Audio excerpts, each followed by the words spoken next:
No regrets, no confusion, there'll be no pollution. I'm so thankful I've decided to change my ways. Welcome back to the Leaving Eden podcast. How you doing, Sadie? Having a good summer of Satan?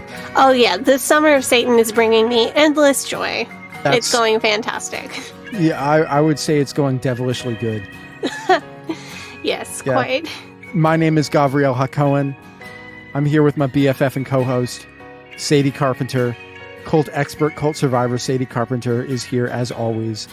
Today, in our Summer of Satan series, where we talk about the Satanic Panic, we talk about satanic ritual abuse myths, that sort of thing. We're going into a topic we covered in like one of the earliest episodes of the show, which is why rock and roll is considered so demonic. But we're also talking about a guy who we talked about a couple months ago who was doing these exorcisms. His name is Bob Larson, and he's kind of like in the Venn diagram of the rock and roll is satanic and the I'm doing exorcisms spaces of fundamentalism. Do you want to talk about that, Sadie? Introduce to the topic.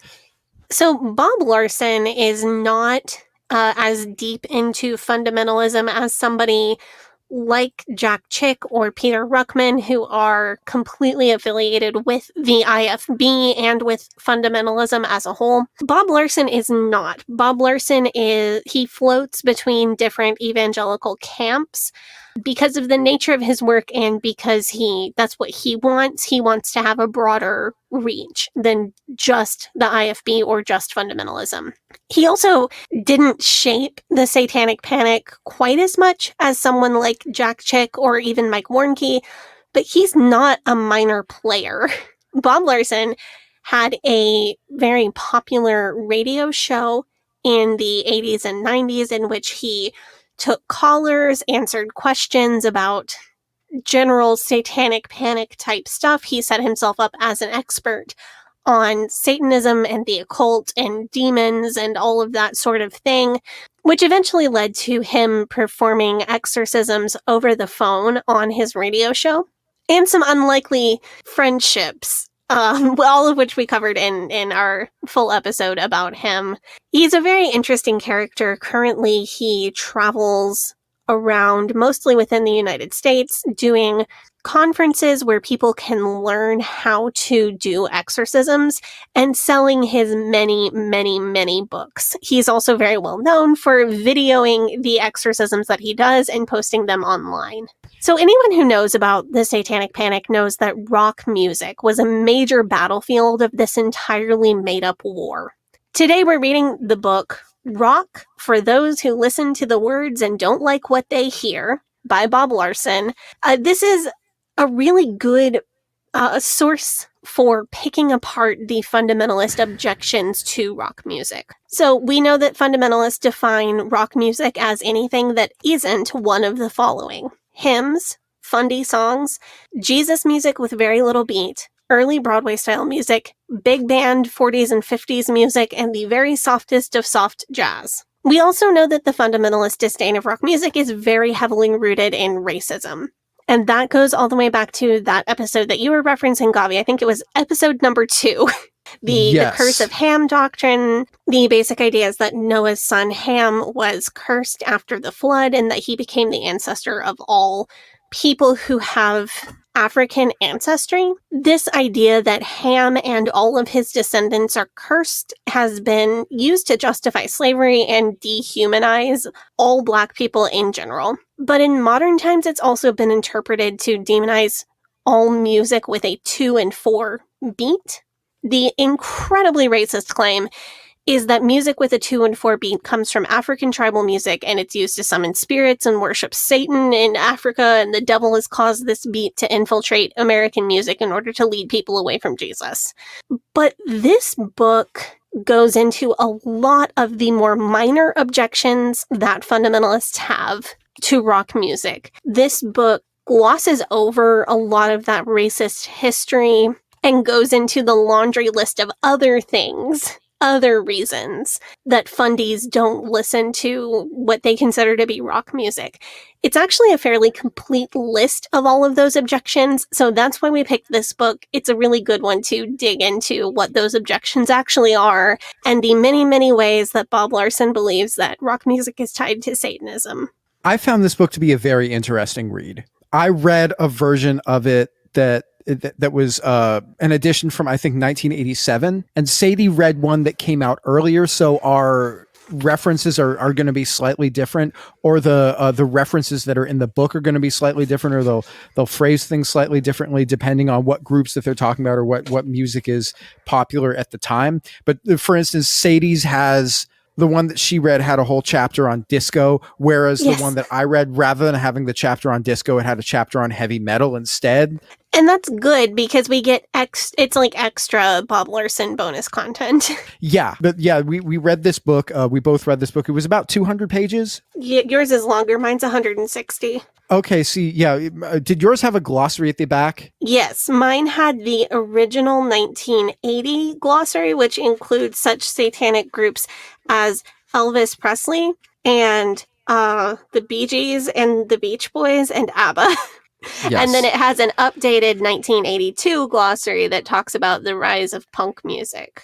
And mine has things like, it'll have like Van Halen and, I don't know, like Dio, Black Sabbath, Ozzy Osbourne, that thing. Those will all be in the one that I read. So before we get into that, I just got to say, the Leaving Eden podcast is a podcast about my BFF and co-host Sadie Carpenter's life in and escape from the independent fundamental Baptist cult, or Christian fundamentalism, which is how she was raised.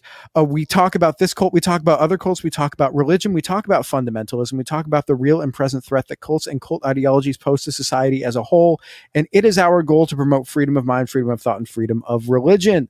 So if you like our show, if you're a fan of our show, there's some things that you can do to support us. You can... Number one, you can join our Patreon, where we have extended and uncensored versions of our episodes that are also ad-free. I know that today's episode, because we're talking about rock music, which is a topic that Sadie and I both find very fun to talk about, I know that we're going to go into like a lot of extra conversations that we're going to have to cut for the version that goes out on streaming, because we know that you guys don't want to hear like a 3-hour podcast episode from us on the streaming cut, at least. But there will be a very extended version of the episode on the Patreon, so that'll be really fun.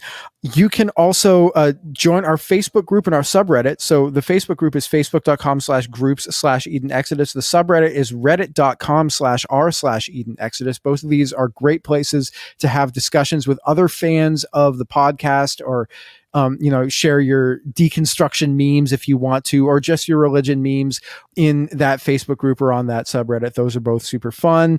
I'm trying to think what else. Oh, you can share our podcast with your friends, your family, your coworkers, your Father, your Son, and your Holy Spirit.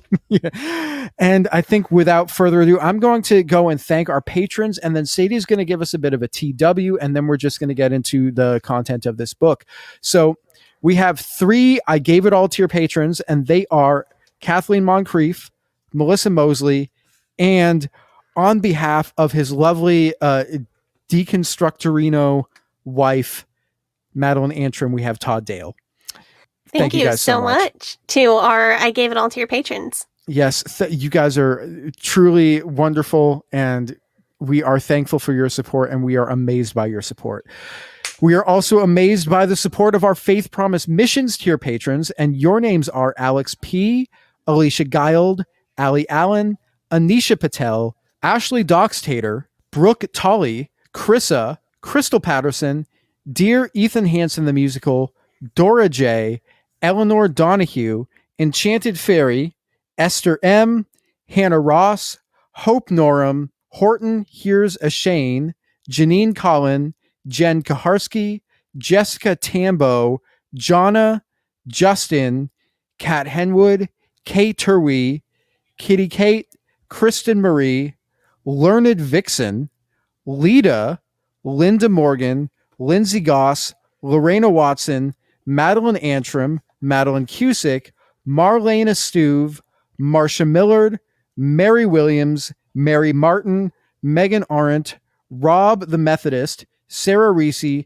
Stephanie Johnson, Steve and Amy, Susie, Tara McNamara, the Loch Ness, Tiffany Enderby, and as always, Wes the Cowboy. Thank you guys so much for supporting us at the Faith Promise Missions tier. And thank you to all of our patrons who are the ones that make it possible for us to devote the time that we need to devote to this show in order to bring you episodes every week. Thank you guys so much. Yes, thank you so much to everyone who supports us over on Patreon, as well as the people who support us through non-financial ways like keeping our Facebook group and our socials active, sharing us on social media, sharing us with friends, keeping the buzz going. Everybody is a part of making this show successful, and we really appreciate you. Yeah, every time somebody tags us on social media, we do see that. Sadie and I see that. So if you like tag us, like I get the notifications when somebody tags Leaving Eden podcast in like somebody's Instagram reel about deconstruction or about something that they survived when they went through IBLP and really we do see that. My TikTok mentions have been so frequent lately that I haven't been able to even, I can watch them all, but I can't sit and respond to all of them. It's been amazing. I mean, thank you guys so much for supporting the show in the way that you do. It really means a lot to us. And also, I just want to say one more time, because this is the first episode that we've recorded since we've finished recording our Pride episodes. I just want to say another thank you to everyone who sent us Pride stories. It really means so much that you guys send us your stories and that we get to read them. I feel really honored to get to read your stories on the air. It's one of my favorite things that we do all year, and I just wanted to say thank you one more time for that. Sadie, do you want to hit us with the TW? Absolutely.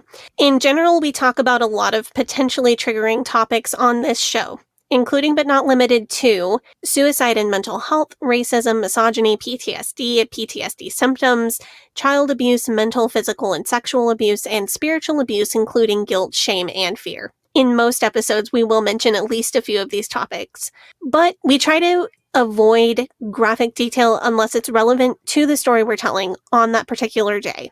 And we do our best to give the audience a heads up before we go into that kind of detail on any of those topics or anything else that we know can be triggering to others. This episode in particular is about the Satanic Panic. It is about rock music. So we're going to be hearing a lot of judgment towards these rock stars for things like their sexuality or quote unquote promiscuity, their substance use, their religious beliefs, their clothing choices. There's a lot of judgment portrayed in this episode, as well as general satanic panic type themes. We will be describing certain rock stars like Alice Cooper who have a little bit more of a gory show, but all of these things are the way that we're going to talk about them are a bit tongue-in-cheek, and we will let you know if anything that we know can be triggering is going to come up. Thank you for that. Sadie, do you want to start us off with maybe a quote from the book? Yes. So I pulled this quote from the introduction. Bob Larson is telling a story about he had been invited to speak at this particular church. So one thing that he was doing in the early 80s was going church to church, doing seminars on rock music and explaining to all of these naive little Christian parents how terrible the music of the time was and how they've got to protect their children from it. One family invited him over for lunch after the church service, and they enlisted their teenager to chauffeur Mr. and Mrs. Larson to their home. This is a quote from the story that he's telling about that.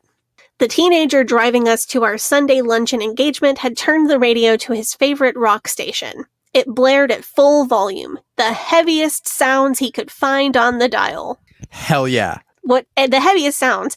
The airwaves were, for the moment, under the control of the Rolling Stones and Rod Stewart. A of all, Rod Stewart is still haunting me and showing up at random places in my life. If you want my body and you think I'm sexy, come on, baby, let me know. Is that the words? Yeah, I think I got that right. I think so. That's not my favorite Rod Stewart. I like Mandolin Wind better. I think that's a much better song. I get very, very respectfully hit on by an old guy in a Vegas casino one time.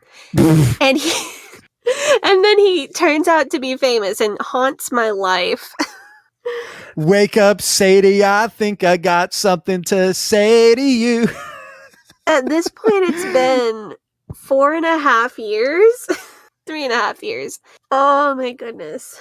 I see him everywhere. I click on a random article on BuzzFeed and then it's got a paragraph about Rod Stewart for no reason. But number 2, this book was written in 1980 and I guess the heaviest sounds he could find on the dial were Rod Stewart. This is years before Bob Larson went on tour with Slayer, which is a story that we've previously told.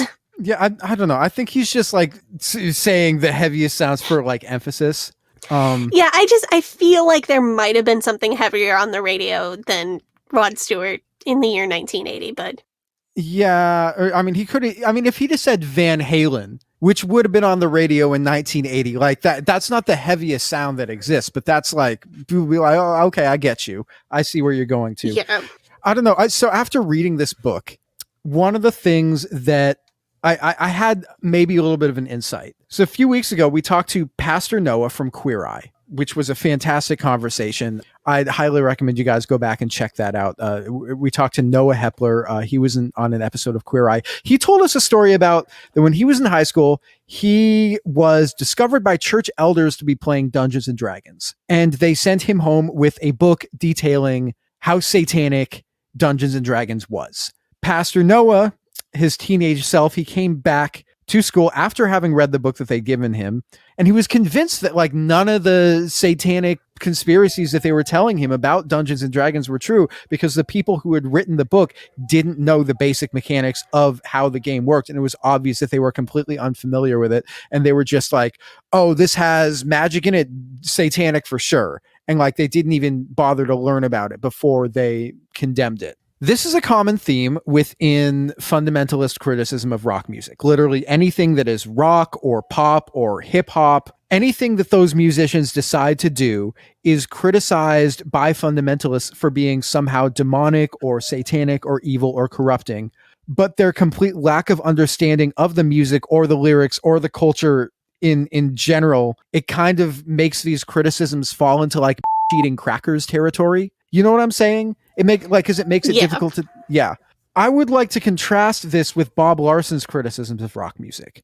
Bob Larson clearly understands this music. He's played this music and he's listened to this music and he's familiarized himself with this music. His criticisms come from a place of personal experience rather than prejudice and derangement. So whether or not you agree with them is a different conversation, because I personally don't agree with most of his criticism, or at least I think that his criticisms of rock music are criticisms that you could have of society as a whole, or criticisms that you could have of a lot of things that aren't pop culture, and you could possibly have of even church culture as well.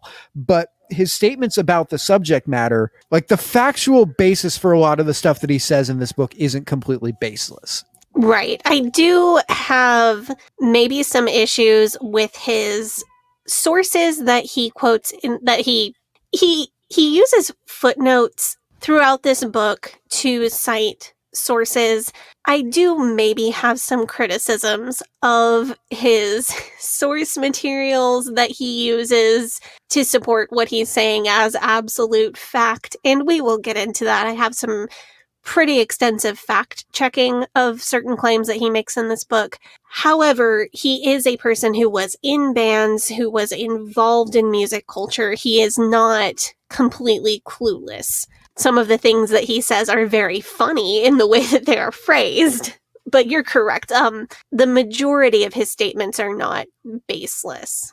And there's a lot of rock like mythos that goes around, even with people who are fans of the genre like myself, that is also not true. That's like an urban legend that got made up, or that got a thing that happened, but that got like built up to be bigger and bigger and bigger and bigger and blown up, rather than being a real thing. And that was really big during that time. And a lot of the things that he'll do he'll cite some like urban legend about a band that will be a thing that legitimately fans of the band believe, but it won't have actually been true, or it'll have been kind of true, but not really. Right. But he hears it and it sounds evil. So that's good enough for him to put it in his book. So I want to give an example from the second chapter of this book. So the first chapter is basically Bob Larson making the point that the subject matter of rock music is often sexually suggestive, or in some cases downright pornographic. And as evidence for this is lyrics of like song titles, interview quotes from people like Motley Crue, Kiss, Blondie, Tina Turner, rest in peace, Madonna, Ted Nugent, people like that. Mm-hmm. Sadie, you are, if I am correct, a fan of Kiss. You're a fan of Motley Crue. Would you describe their song lyrics as sexual? Yeah, I'm like cataloging songs in my head and trying to come up with one that isn't sexual. Yeah, like that's the appeal. I mean, Dr. Feelgood is really more about drugs. That's true. I don't know if there's too much sex in that one. Yeah, but I mean that's the thing is that like if you don't want to hear songs about like his criticism is like these songs are all about sex, and I'm like, yeah, they are all about sex. Yeah. The issue with the where I find issue with it is the value judgment that he puts on that. That's kind of the common theme of this book is that he will say song is bad because it's about sex, or this song is bad because it's about drugs or something. And I'm like, that, I mean, the song's about sex or the song's about drugs, but that doesn't make the song bad. Right. I think his point, which is not without value, like if you were a parent and you believe that your child should never do any sort of drug or even like a mind-altering substance like alcohol, and you believe that your child should not have sex until they are married to their one heterosexual life partner in Jesus forever, it doesn't make sense for them to be listening to this music, because this music is going to influence them to do the things that you don't want them to do. And that is not illogical. The issue is the idea that because you're a parent and because you're a Christian parent, you are presumed by this book to know better than your child does about everything. And as we've covered many times on this show, and especially with a lot of the stories that we've heard from people, especially people raising like IBLP, a lot of parents kind of suck. And a lot of parents just don't have good judgment when it comes to this stuff. So the thing about this book is that the way he writes things is extremely funny. So I have another quote from this chapter that just cracked me up. Go for it. You don't know the code language by which the more explicit lyrical images are conveyed. Terms like engine, motor, and machine are all sexual euphemisms. Hell yeah. Try this lexicon on for size. Funky refers to sexual odors. Gig is a reference to sex orgies. Groovy is a description of the physical position of intercourse. Groupies are, y'all excuse me, outdated word for sex workers. Groupies are prostitutes who ply their wares in the company of rock stars. Get off signifies the goal of lovemaking. So I think all of those terms are wrong. I'm pretty sure. No, they're not all wrong. Because, okay. Groovy? I've never heard that before. Engine, motor, machine, that sort of thing being sexual euphemisms, that's correct. Yeah, I know. I listened to Van Halen. Yeah, and early Kiss. Funky, I think that's definitely wrong. Gig? I haven't heard gig. I didn't know that. Gig means a show that your band is playing. Yeah, the thing that I'm like, he's like, groupies are, excuse the language, prostitutes who ply their wares in the company of rockstar. Like, that's definitely not correct. No, groupies were mostly like underage girls who got brought backstage and then were sexually abused by rock stars.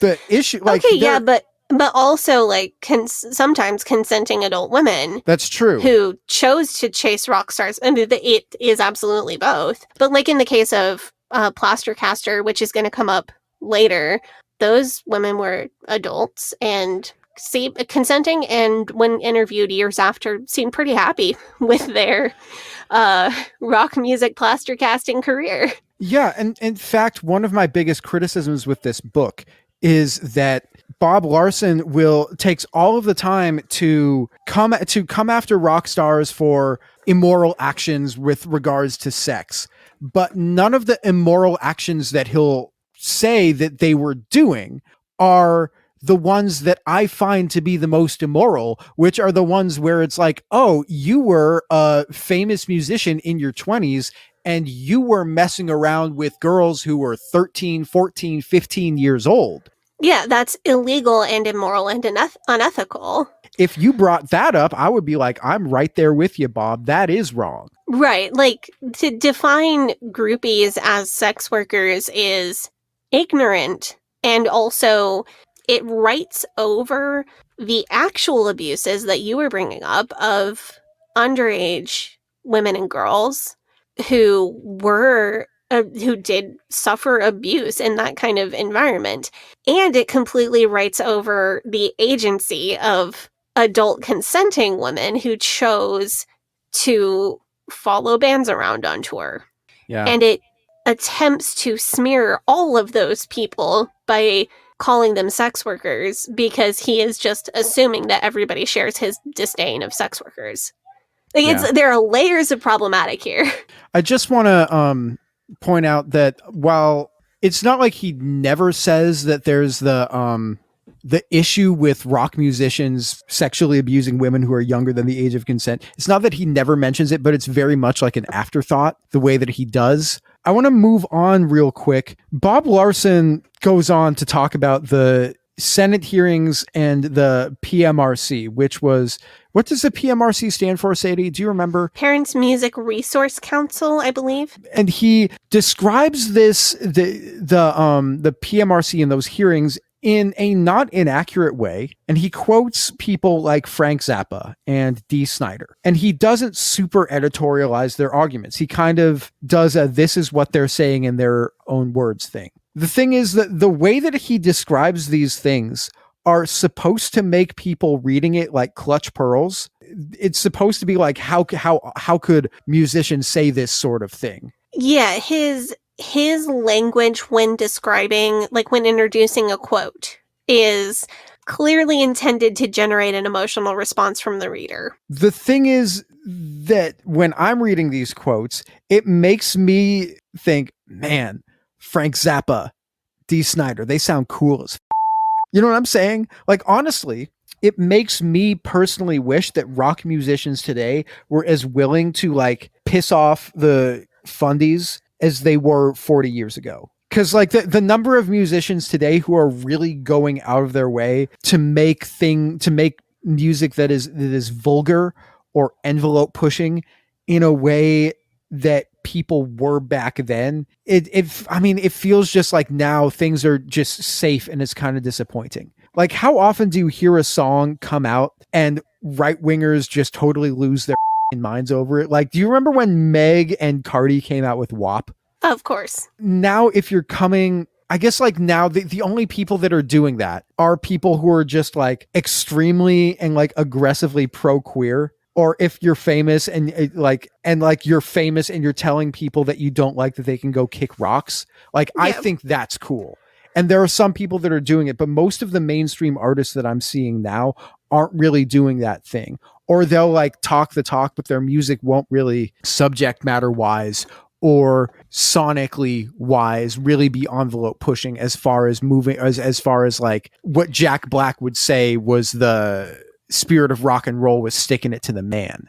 Yeah, well, like their modern artists are often using the same kind of language or the same imagery that was shocking 40 years ago and expecting it to still be shocking.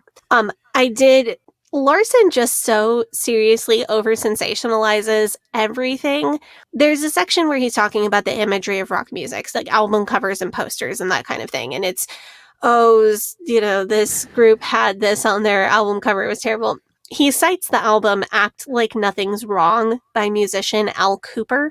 He says, and trigger warning for an outdated term about trans people, not that bad. But he says the album features an image of a, quote, hermaphrodite.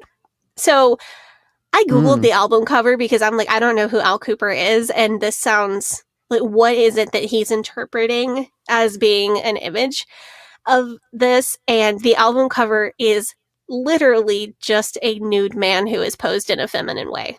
Yeah. Like, it's very NBD. It's similar to a Prince album cover that had come out later.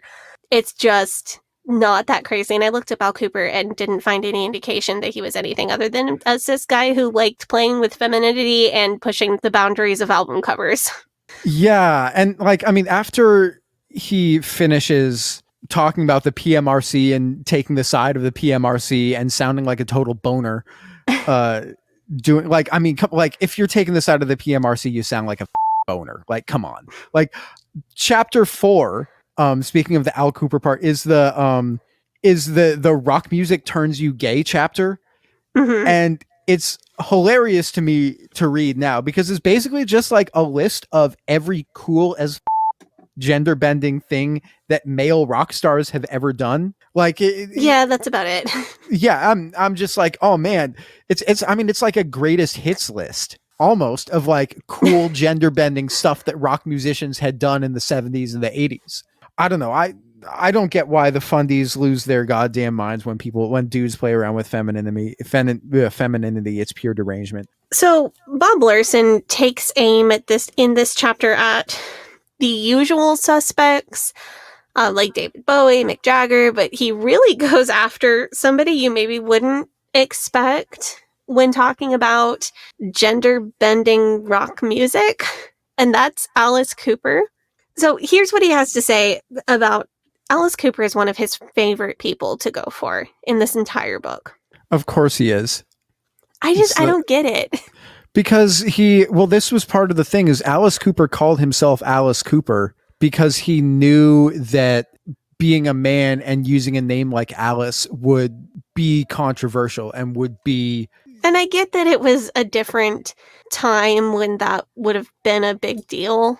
There are so many people that I associate with so much worse debauchery than Alice Cooper that it bends my brain a little bit.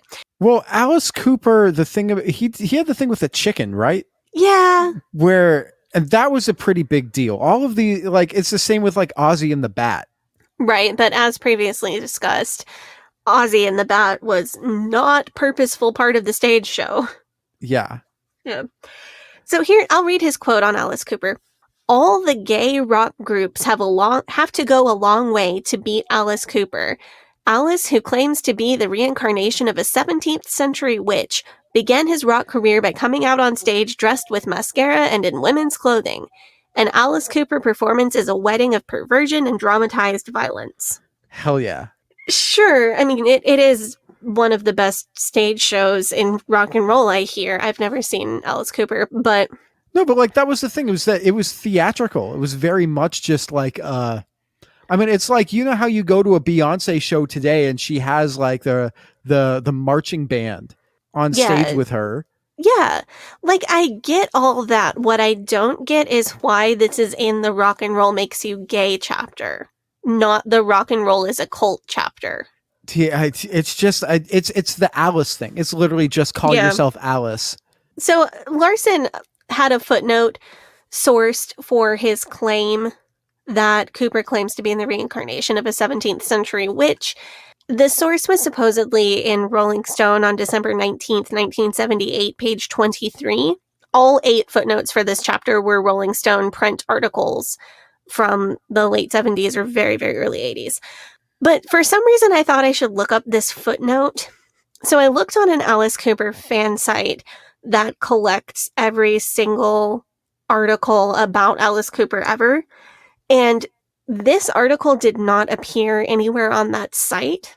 So I went to Rolling Stone, and on their website, I was able to find every single magazine cover from the entire year 1978. And just looking at the end of the year, because this article was supposedly December 19th, November 2nd of 1978 was Gilda Radner, December 14th was Cheech and Chong, and then December 28th, 1978 and January 11th, 1979 was a double issue. The cover story was Richard Dreyfuss. No mention of Alice Cooper on the cover of any of those, but that doesn't mean he wasn't mentioned in the magazine. What is a problem is that there was no December 19th, 1978 edition of Rolling Stone. So his sources are just bad. That source doesn't exist. I have fact-checked some of his sources later on that did exist, but his source for Alice Cooper claims that he is the reincarnation of a 17th century witch does not exist. He messed up his sources. Here's the thing. The idea that Alice Cooper got his name from a Ouija board that told him that he was the reincarnation of a 17th century witch is common fan lore. It's a rumor that got started, and Alice Cooper very much encouraged and fed this rumor for years and years, and he's very much played into this rumor that got started about him. But he's also given interviews that clarify that that's not how he got his band name in real life, that it's just a fun, fan theory. What's important to me is that he didn't say it in Rolling Stone on December 19th, 1978, because nobody said anything in Rolling Stone on December 19th, 1978, because there was not an issue that came out on that day. Also, Alice Cooper is notably straight and also a Christian. So, interesting that he turned up in the Rock and Roll Makes You Gay chapter. Yeah, but once you call yourself Alice, automatically gay. Just... Yeah. There we go. If you're not a huge metal band person, but you are the progressive Christian third of our audience, you might actually really enjoy watching Alice Cooper interviews. He's really adorable. Very interesting person. Also very clearly a smart person. I think he's from Detroit, right? Oh, I can't remember. I thought he was from Detroit. But I know a solid subset of our audience is into progressive Christian stuff. If that's you, just look up some of his interviews. He's fun. So chapter 5 of this book is all about drugs. It is basically just saying rock stars do lots of drugs, but also I also feel like kind of Bob Larson can off about saying that rock and roll is pushing drugs, especially in 2023, because rock and roll didn't cause the opioid epidemic. Yeah, so I think rock and roll promotes promiscuity is a better argument than rock and roll promotes drugs. Or rock and roll promotes partying and having a good time. Sure, or drinking. Rock and roll promotes drinking. I think that is a better argument than rock and roll pushes drugs.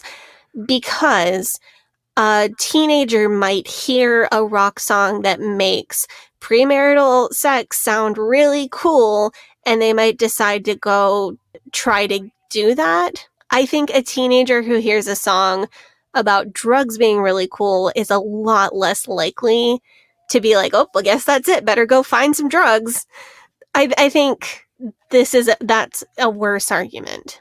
And this is kind of another issue that I have, is that the rock and roll pearl clutchers, if you will kind of view all drugs as the same. So there could be a musician who's like, yeah, I smoke weed all the time, it's fine. But all of the songs that I know that are by rock musicians, all of the rock songs that are about heroin are all songs that are heroin is cancer, don't touch it. You know what I'm saying? My life is terrible and I do heroin to cope with how bad my life is. Or I'm addicted to heroin and now I can't go a day without doing heroin and it's completely ruining my life and my relationships. That is when I listen to, you listen to Rolling Stones songs from the Exile on Main Street era, or the Sticky Fingers era. There are songs on that Keith Richards especially would have written about being on heroin. And they're all songs heroin is absolutely the worst. I'm hooked on this stuff and I can't stop. Or if you listen to Alice in Chains' Dirt, that's a great record, but that's an album that's all about, I do heroin and my life is terrible now that I do heroin. Right. It's not exactly promoting it. And I think a lot of Bob Larson's evidence for how much rock music promotes drug use is references to get high or getting high. And I take a couple issues with that. That's he is equating that to using harder drugs, when in reality, many of those references may be about consuming cannabis, which is generally much less of a problem for the people who choose to do so. Also, many of those references can be enjoyed by a person who does not consume cannabis as a reference to a happy emotional feeling that they are experiencing. And I think how the listener interprets that is maybe more important than what the songwriter was referencing in this particular instance. Like, there are plenty of, I'm thinking of Rocky Mountain High by John Denver. Great song. That's a song that you could squint and maybe interpret it to be about smoking weed. But you can also enjoy the song perfectly well if you are interpreting that as that you feel happy when you're out in nature and it makes you feel good, it uplifts your spirits. So I don't think it matters if John Denver was making a drug reference in the song Rocky Mountain High, because people who assume that it is can enjoy the song, and people who assume that it's not can enjoy the song. So many of the songs that Bob Larson references as being about drugs it's because the word high was used. And I don't feel like that's quite the win that he thinks it is. And that's my reasoning why. So another thing about the drugs chapter is a lot we really get into the parent shaming in this chapter. Oof. So he writes this entire hypothetical story about a couple and their daughter. And it's he's writing it to the parent. So it's like you find out that your teenage daughter is not home when she's supposed to be, and you get a knock on the door from the police, and they've dragged her home because she has been caught driving under the influence of drugs. And I just wanted to read what he writes next as an example of the fear-mongering and parent shaming. All the plans and hopes for your daughter have been crushed. The rest of her life she'll bear a stigma and maybe a jail record. Now her future is one big question mark. The family reputation has been tarnished. People will look at you with one thought in mind. You've failed as a parent. It just reminds me when I read things like that, how much of the evangelical and Christian culture around this stuff is based on reputation for piety rather than, am I living a good life? Right. So the parent's reputation is a huge player in this chapter and throughout the book. There is also a heavy dose of slippery slope philosophy. If your kid ever once tries anything, they're going to end up driving under the influence, and they're in big trouble, and they're going to have a jail record. And I certainly don't condone driving under the influence of any substance, legal or illegal, because I think it's unethical to put other people's safety at risk like that. But the slippery slope idea is pretty clear here, how he is, well, you let your kids listen to rock music, and now she's in trouble with the law, and it's your fault. And she has a DUI, and she'll never, ever be marriageable to a nice Christian boy who whatever. And then she'll end up barefoot and pregnant. Like, who was it that was barefoot and pregnant, living in sin? Pride Story. Oh, that. I remember the story you're talking about. I can't place it with the person who wrote in. Yeah, it was with the underwear. Oh, that was M. Yeah, that was M. That was M who wrote that story. Yeah. I mean, but he goes on, he talks about all the rock stars who died from drug overdoses in a very callous way, as if they're not even people, and as if there weren't tons of fans of those people, and also friends of those people who lost somebody that they deeply cared about.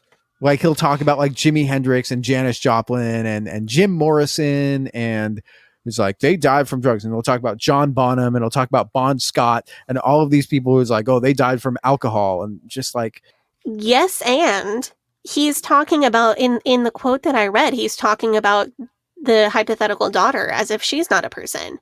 All the plans and hopes for your daughter have been crushed. The family reputation has been. What about her plans and her hopes? Yeah, it's not about how this has potentially thrown a monkey wrench in all of her plans. It's not about how her life is going to be impacted by this. It's about how the family reputation and the parents' plans for their kids have been destroyed by this. thing that I'm thinking about with this also is that like drugs are things that people do whether or not they listen to rock and roll, or whether or not they're involved in rock culture, or whether or not they were influenced to do it by rock music, which I don't think that people usually are. Chapters 6 and 7 are chapters that are about rock musicians taking influence from religious / spiritual traditions that are not Christianity. So one of them was, so chapter 6 is mostly rock musicians are influenced by Eastern religions like Hinduism or Buddhism. Scare. Like it's truly wild to me that Bob Larson has never thought about the idea that music doesn't belong to Christians. Okay, but Christians actually, like some Christians actually think that. I mean, because of the Psalms. Other cultures and religions have music too. No, think that through slowly. Because of the Psalms, famous Christian author. But was that the first? Oh, God. Yeah. Yeah. Oh man. I mean, what they probably wouldn't like to know is how much of American pop music, folk music, whatever comes from Scotch-Irish music. What a lot of that came from was in Gaelic. Mm-hmm. And I believe that a lot of them were extremely pagan. Mm-hmm. The originators of that music were extremely pagan before, like, so, and where that music comes from is pagan traditions. Sure. I'm actually fact checking you while you speak. Please fact check me on that, because if I'm wrong about that. No, you're right. Wrong. You're correct about what you said, but there's this hymn called "Come Thou Fount of Every Blessing," which is a hymn that I love, which is very unfortunate because it's also Jeremy and Ginger's favorite. The tune is Nettleton. I mean, Bethany Beal has Hallelujah by Leonard Cohen, but covered by Pentatonics on her Christmas playlist. So, I believe that Nettleton is a old Celtic tune, and also the tune to "Be Thou My Vision" may be. So even the music, like the tunes that some incredibly popular Christian hymns are sung to, are of Celtic origin or Scotch-Irish origin, through Appalachia to the Sword of the Lord Blueback hymnal. Yep. Yeah. So if we want to get out all those non-Christian influences, we're going to have to pull an Elizabeth Elliot and take scissors to our hymnals. Yeah, I mean, but like, he's talking about like George Harrison, the Beatles going to India, and George Harrison really like taking a massive amount of Indian influence into the pop music thing in the 1960s. Like, I mean, the Beatles would have songs that were like based heavily on Indian ragas, which I personally think is really cool. I mean, it's kind of like how in the 90s and like the 1980s and the 1990s, the like Afrobeat music really came in and was really popular. Well, what Bob Larson's like, his major concern with this is that if your child listens to music by such a quote occult Eastern influences, they're going to end up in a cult, and you are going to have to they're going to be proselytizing for the cult on the street, and you as the parent are going to have to kidnap and de-brainwash, deprogram your child. And this happened to someone named Laurie, who it is not clear whether he is presenting her as a hypothetical fictional character or as a real character. But Laurie was listening to the Moody Blues and it's just the most an album by the group Yes called Tales from Topographic Oceans. Great album. I don't know this one. The Straub's Grave New World. Do you know this one? No, I don't know that one. England Dan, John Ford Coley, Shiva's Headband, Dreamweaver, the song Dreamweaver, and the Beach Boys. Dreamweaver. Oh, I do know that one. And the Beach Boys, of course, who I'm quite familiar with, because I was allowed to listen to the Beach Boys in Fundyland, but apparently the Fundies were wrong, because the Beach Boys are heavily tied up in transcendental meditation. Well, East Coast girls are rich. I really dig the styles they wear. And the Northern... Anyway, if your kid listens to that, you are going to have to kidnap them off a street corner and deprogram them. Yeah, just like black bag them and throw them in a van. That Sounds is literally what is described in this book. that's a sane thing to do to your child. No, chapter 7 is all about like the occult influence, though, like the influence of like Aleister Crowley. And so he'll have the usual stuff. Like, the Jimmy Page was really interested in the occult. We know this. Ozzy Osbourne was really interested in the occult. Ozzy Osbourne has a song. Ozzy Osbourne is into the occult? Mr. Crowley. Yeah. Oh my God, I had no idea. The guy that made that song. But also, like, he's got a song, or he's got, like, Stevie Wonder in here. Of all people, Stevie Wonder is out here catching strays from Bob Larson because Stevie Wonder wanted to release his album Songs in the Key of Life in his birth month, which is because of astrology, which is because of occult. I will hear no slander against Stevie Wonder's Songs in the Key of Life. That is an incredible album. That is one of the best albums ever made. And Bob Larson having problems with Songs in the Key of Life is like highly sus. Do you remember in the Satan Cellar, there was a whole list of things that were supposedly satanic? Yes. And we had a lot of fun with that list. This chapter is like connect the dots between any musician and anything on that list. Definitely calls out the Eagles a ton. The Eagles? Yeah, Jefferson Starship, Joni Mitchell, Ritchie Blackmore, Fleetwood Mac, like the stuff that you'd kind of expect. I did a fact check on the Stevie Wonder thing because his entire problem with Stevie Wonder is he wanted his album to come out to coincide with his astrological sign, Taurus. Taurus gang, let's go. That makes sense. So I looked this up. His source for this in the footnotes is People Magazine, July 19th, 1976. And there was a People magazine issue published on July 19th, 1976. So he is doing way better than he did with the Alice Cooper thing. Good job. That article exists. Good start. I was not able to find a copy of that article, but I did find out that Stevie Wonder was on the cover of People magazine in October of 1976. This is a lot closer than I got looking for the Alice Cooper article. I was not able to find another source for Stevie Wonder delaying the album release of Songs in the Key of Life to come out during his birth month, though. I read a couple articles about that album, and all of those articles were basically like he wanted it to be perfect, and he worked on it, and he kept delaying the release because it just wasn't quite there yet. And this was something, it wasn't just this record. This is something that Stevie Wonder did more than once throughout his life, was have severely delayed album releases, and then when it came out, it was fantastic. Songs in the Key of Life is legitimately like one of the best albums ever made by anybody ever. It's so good. So I wasn't able to find any external source for him purposely delaying to come out during his birth month. What I did find is that he was a Taurus and he named his production company Taurus Productions. On the other hand of this, I want to, because we were talking about Songs in the Key of Life, I remembered one of the songs that's off of it. I want to read some lyrics from this song. Oh yeah, let's do that.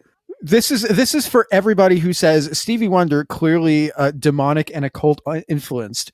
Here's some lyrics from a song. It says, "Many of us feel we walk alone without a friend, never communicating with the one who lives within, forgetting all about the one who never ever lets you down.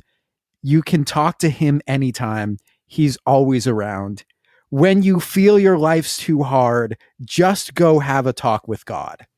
That's a Stevie Wonder lyric from the album that came out in May of 1976, Songs in the Key of Life. That's a very nice lyric. It's a great song. Highly recommend. If you have not listened to this album, I don't know why you wouldn't have listened to, or I know a lot of people haven't listened to, music albums all the way. And it is a double album, but it is a perfect double album. It is truly like a masterpiece. Side note, while you were reading those lyrics, I Googled it, and Bob Larson is a Gemini. Oh. Which is personally offensive to me because I love Geminis. Your husband's a Gemini. Yeah, right? And so was my dad. Yeah. Mm-hmm. So let's, do you want to do the next chapter? Because this is the one that's possibly the funniest. Is this the heavy metal chapter? Okay, for you it's heavy metal. For me, it's about disco. Okay, okay, tell me, what does he say about disco? Well, disco is bad for multiple reasons. Disco sucks, dude. Reason number one is that they use drum machines and they don't even use a real human drummer. And Okay. this is bad. So I have some quotes. Bob Larson's not a fan of the 808s. He's not a fan of the Roland drum machine. No. Little trigger warning for some homophobia in these quotes. The first one: disco is a body trip, not a head trip, and shaking one's quote booty is what it's all about. Yeah, Casey and the Sunshine Band. I'm sorry, Bob Larson wrote booty in a book. Shake, shake, shake. Oh, Shake, shake, shake. Shake Okay, your booty. Well, a more serious booty. one when Gavi's done.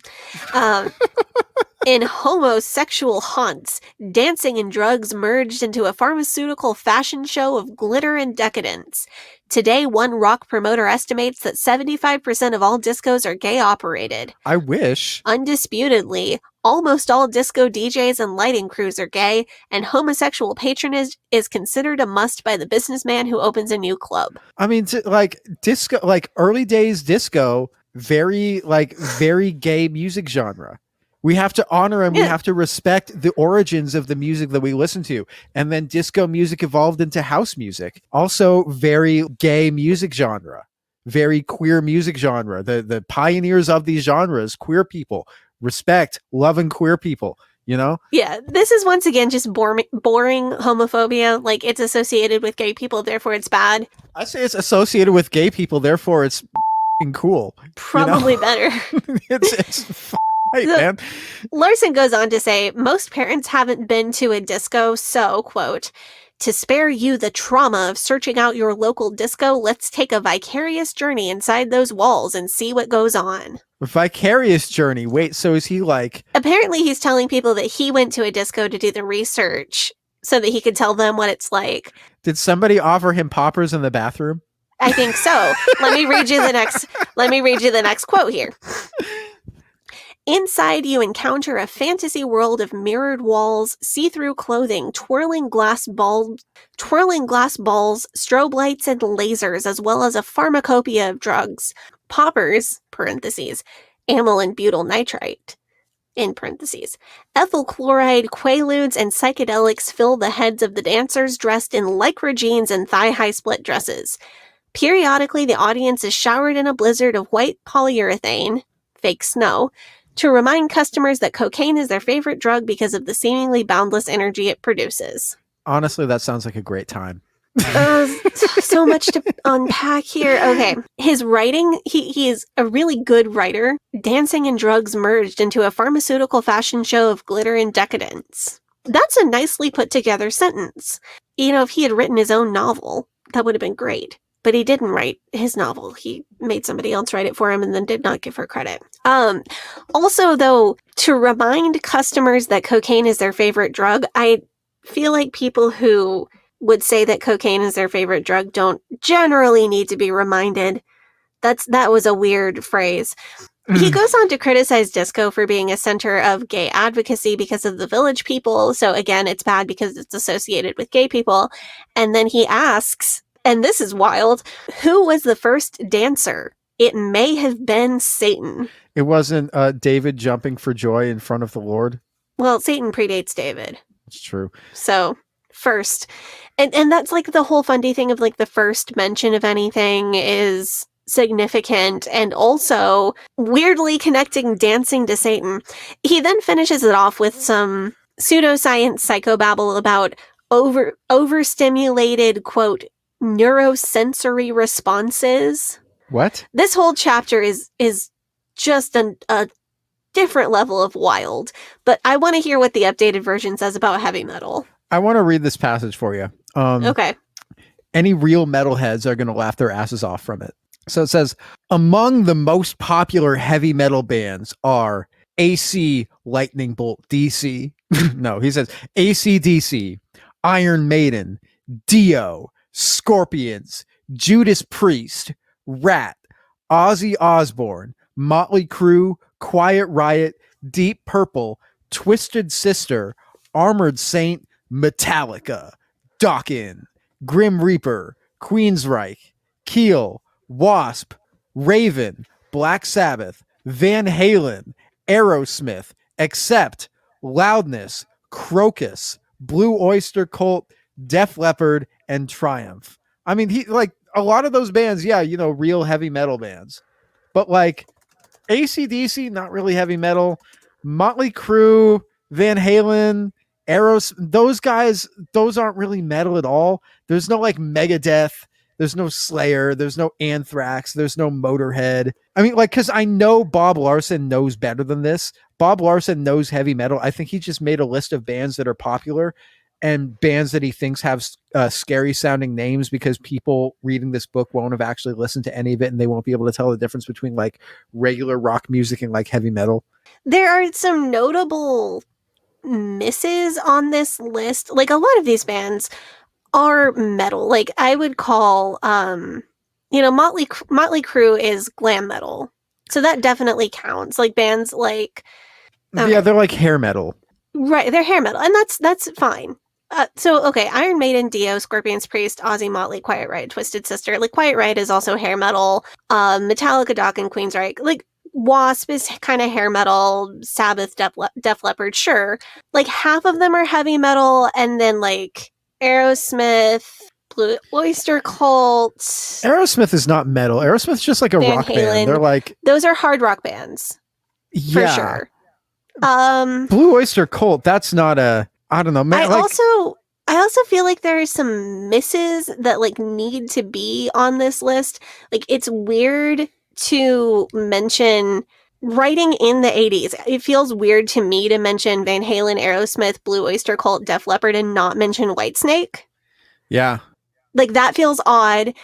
It feels weird to mention Wasp, Rat, Quiet Riot, and Motley without mentioning Poison. Yeah. Like, that's weird. Like, why would you leave out Poison in this list? Yeah, and also like the version of the book that the version of the book I'm reading is from like 87, because it's got the PMRC thing in it, which is from 85, so it would have been updated to include these things. It's got Metallica in it.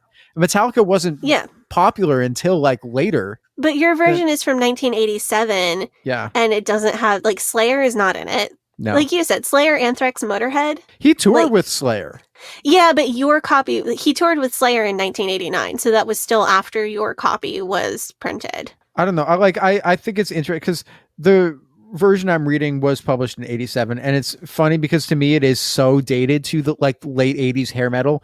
And I think that the thing that Larson says about hair metal is that he's like, this is music that's devoid of depth, and it's just like very hedonistic and not really very substantive, which if we're talking about like hair metal from the late 80s, I kind of agree with him, you know? Sure, like Rat and Poison and like Van Hagar had some hits in the late 80s, but like by 1987 the kind of the heavy metal, like hair metal scene was so generic and creatively bankrupt that I don't find myself revisiting it for anything other than just like a surface level good, like feel good vibes. If I'm on like a road trip or if I'm at like a barbecue or something, then sure, I'll put on the hair metal, but like it's not really like an in-depth listen. I would much prefer to read a version of this book published in like 1993 after Nirvana's Nevermind and like grunge essentially killed hair metal. So yeah, I would love to hear what he had to say about 90s music, especially grunge. But speaking of this chapter though, Bob Larson and the emptiness of heavy metal, Bob Larson writes about the movie This Is Spinal Tap. Oh man. He has like Does he know that it's satire? Yes, he knows that it's okay. like, so our listeners, if you are not familiar, I assume most of our listeners are familiar with this movie, but it's a mockumentary about a fictional rock band called Spinal Tap that's going on tour in 1985. It's a very funny movie, and it basically just lampoons rock music, rock bands, the whole scene in a really enjoyable way. Bob Larson has some insight into this film that I don't necessarily disagree with, and that like a lot of famous rock musicians don't necessarily disagree with either. although he makes things out to be a little bit different than they actually are. Like Larson claims that while adults are watching the movie and they're understanding that it's satire, that children watching the movie might think that the movie is real and that Spinal Tap is a real band and that this is a real documentary, which I think just goes to the funniness of the movie, of like the fact that it's a good movie. He claims that heavy metal and rock band culture in 1985 was so absurd that this movie could be real, which of course is one of the gimmicks of the movie, which makes the movie work so well.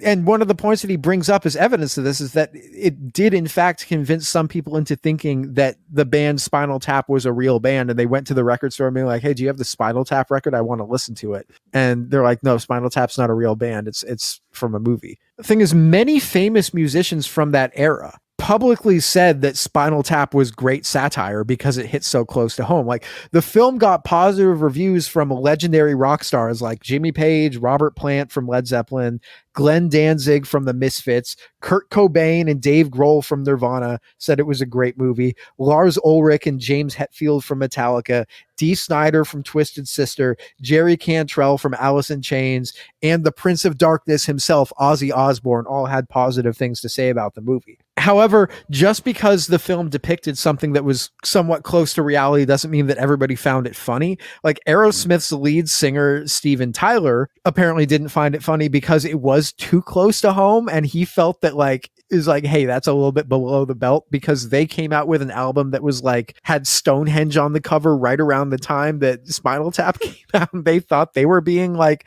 specifically targeted for it. But did they get stuck in a chrysalis on stage? I don't know. Like, I mean, that's a thing that could happen though. That's like the rocket. That's my favorite scene in the movie. I'm trying to think what my favorite scene in the movie was when they have the album title Smell the Glove, which is but it turns out to but the record cover gets banned because it's too like explicit and exploitative, and they're just like, okay, we'll just do like a black album cover, and they're just like, it's black, you can't get any more black than just black. It was very funny. But the guitarist from U2, The Edge, he goes by The Edge, he said that his reaction to seeing the film upon its release in 1984 was, he said, "I didn't laugh, I wept, because it summed up what a brainless swamp big label rock music had become." So you feel like Bob Larson's take on Spinal Tap is pretty good?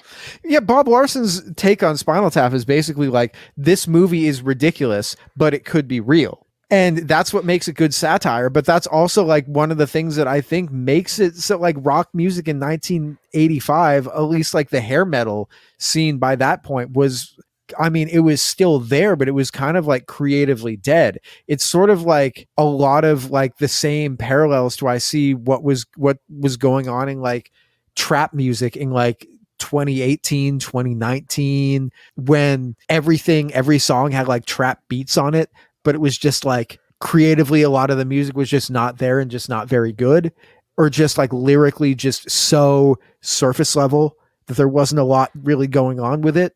At least a lot of the mainstream stuff, there was a lot of mainstream artists that were making good trap music at that time. But like, I definitely see a parallel there. Or like the post-grunge thing in like probably 2000, 2001, same sort of thing. Like, I mean, it's the same thing where prog rock got so self-indulgent that punk had to come along. And then punk got so like, we're kicking everybody out who doesn't look like us and doesn't share our aesthetic, that like post-punk new wave that had to come along. Like it's all cyclical.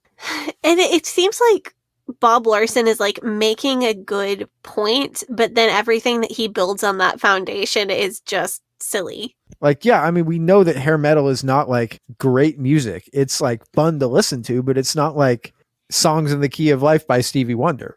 But that's also evil because astrology. Yeah, because astrology. I want to back up to one other thing that you said about Spinal Tap. Bob Larson says, so I don't have access to this chapter, so I'm just working off your notes, but Bob Larson says that adults watching Spinal Tap would get that it's a satire, but children might think that it's real. Yes. In what world are children watching Spinal Tap?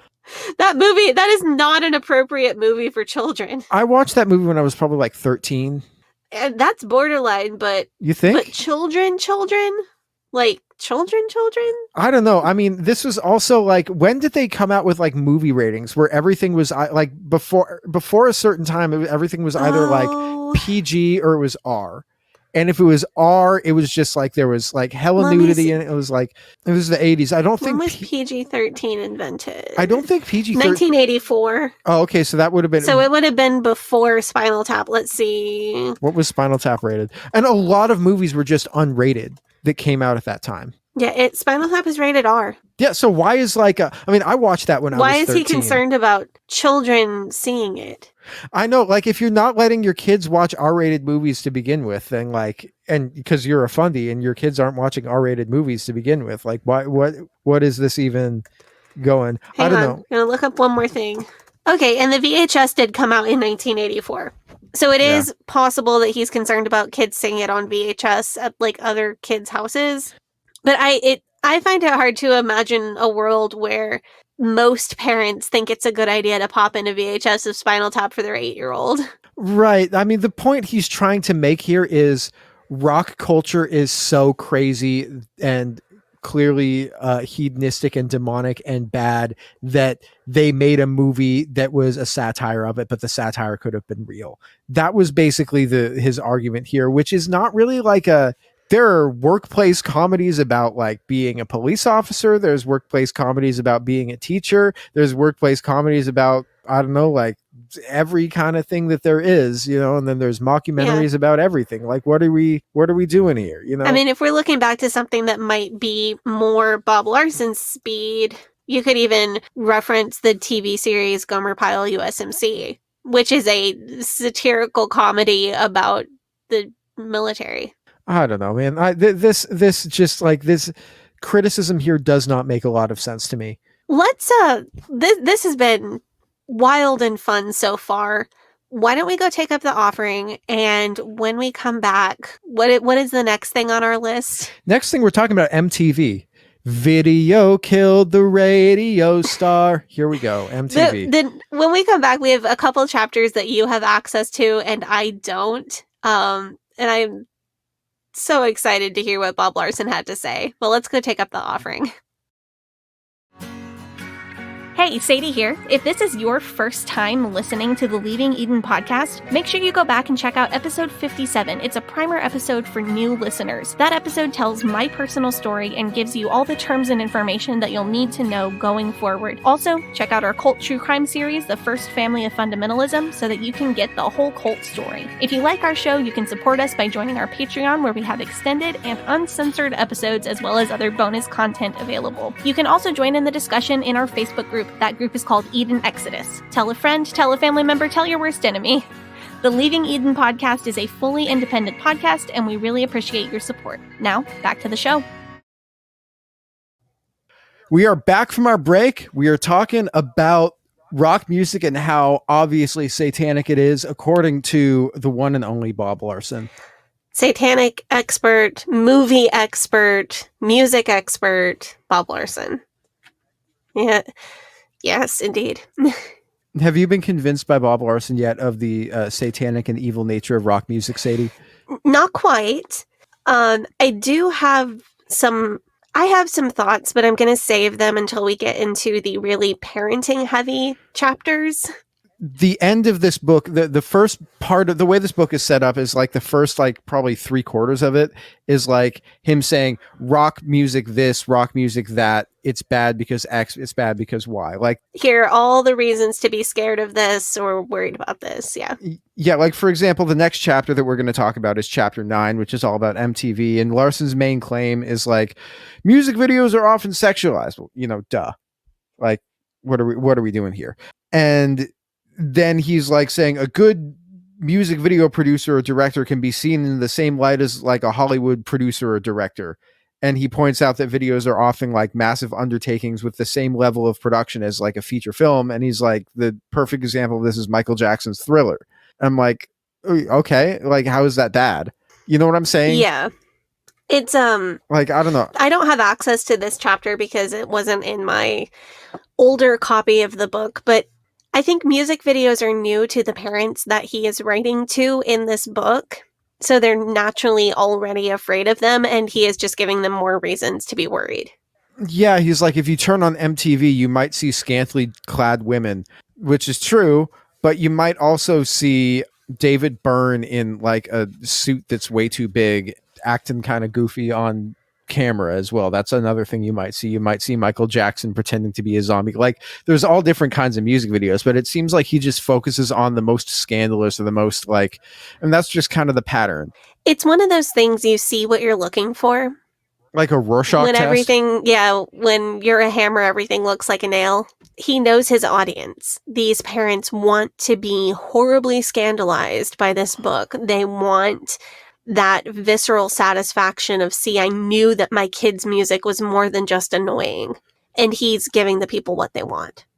The second after this chapter, though, is where he really actually gets into talking about like the parenting aspects of like what to do if your kid is interested in rock music. And this is where I think the book gets much more interesting, because in the first half, he's just kind of pointing stuff out. But there is, I think, a much different vibe that Bob Larson has around rock music than we've talked about before, like than I think Sadie was raised in the IFB. Because, correct me if I'm wrong, Sadie, when you were growing up, you believed that if you heard certain kinds of music, then it introduced the possibility of a demon infecting you or something.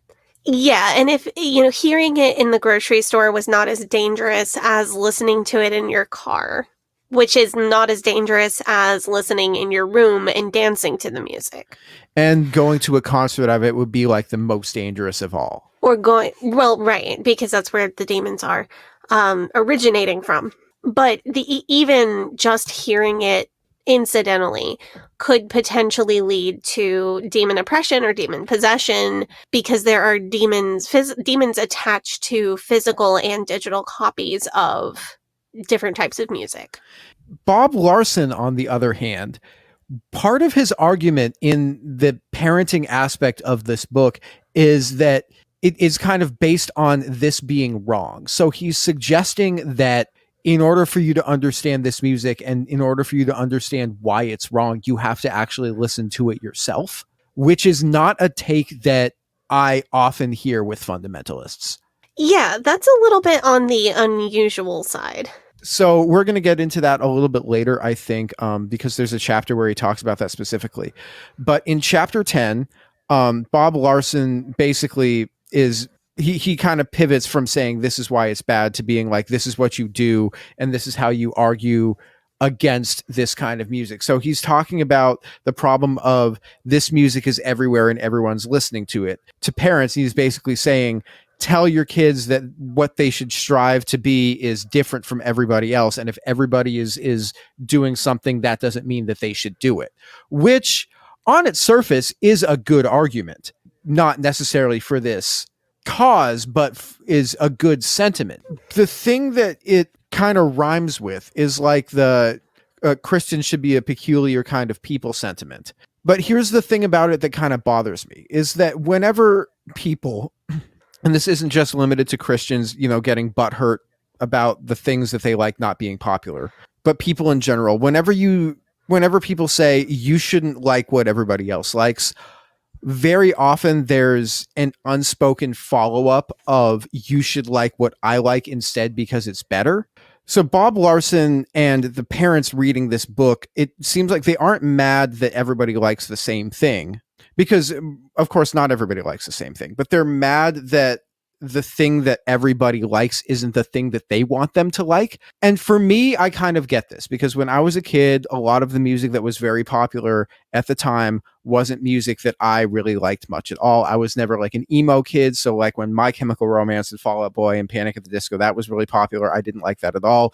And that felt socially isolating and somewhat alienating. The music that I was listening to a lot of time, like during that time, was a lot of the music that I'd grown up with, which was the music that my parents were listening to, which was good music, but it wasn't cool to be 13 and listening to your parents' music. Cause like, I remember thinking like, why can't everybody think that Fall Out Boy sucks and that Black Sabbath is the best? So when Bob Larson is saying you need to go against the grain. What he's really saying is you need to get everyone to stop listening to Van Halen and start listening to Pat Boone.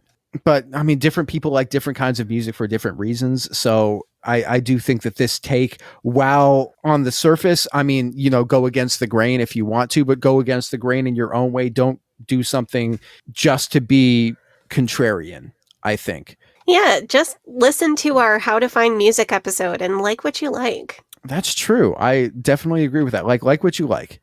Bob Larson also talks about how to deal with your righteous anger when your kids are listening to this music, but he's also kind of oblivious, or he just doesn't address the fact that so much of the music that he is writing against and lampooning against in this, or lambasting against, excuse me, not lampooning, lambasting against in this book, is music that is inspired by righteous anger at the way that certain kinds of people are treated by the hierarchy that he is in fact writing this book in order to prop up. Yeah, I wonder if Bob Larson wasn't just 5 years too old. Like, do you think if he had been born 5 years later, he was born in 1944, if he had been born 5 years later or 10 years later, do you think his opinions would have been different? Maybe, because he grew up, right? So he was born in 44. So he would have been like a young man in the late 60s when a lot of this stuff was getting popular. But like the really heavy stuff and like the heavy metal and like the much more occulty stuff didn't come in until he was getting into his late 20s and into his 30s. Right, and he was in bands in college, but if he was born in 1944, college age for him is what, 1962 to 1966, roughly? Yeah. I just wonder if he had been in a band in 1967 or 1972 instead of in 1962, how would his opinions have been different about what kind of music is good music? And if you listen to like the pop music from like 1966 and what you're playing in a band in 1966 versus what you're playing in a band in 1970, like, I mean, in 66, you could be playing something that sounds like, that still sounds kind of early 60s-ish, or you could be playing something that still sounds a little doo-wop-y at that time. Yeah, maybe. My father-in-law was in a band around the same time that Bob Larson was in this band, and they were a Shadows cover band, I think, or similar in style to like the Shadows, the Ventures, that style, like really early surf music. Yeah, and you could get, and that was something that was still kind of popular around that time, but you couldn't get in, like, if you were doing that in 1970, I mean, the Beach Boys managed to like transition into getting more psychedelic and more experimental later, but a lot of those early surf bands didn't. So it's entirely possible that a lot of this just might have been the music changing and the culture changing and Bob Larson not really knowing what being with it was anymore and being resentful of that.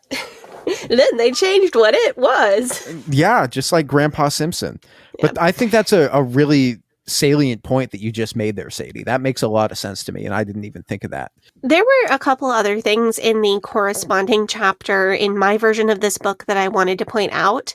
He talks about peer pressure, and he mentions that it's going to be difficult and isolating for teenagers to not consume the same pop culture that everybody else does. The thing is that in fundamentalist thinking, that difficulty is portrayed as a good thing. This is presented as your kid will morally grow from having the experience of not being able to relate to their peers and their peers' pop culture references. It'll make them tough. It'll make them strong in the Lord. But I've talked before about my own experience with that exact thing, not having any pop culture references, not being able to connect with people of my age group and how that was difficult for me.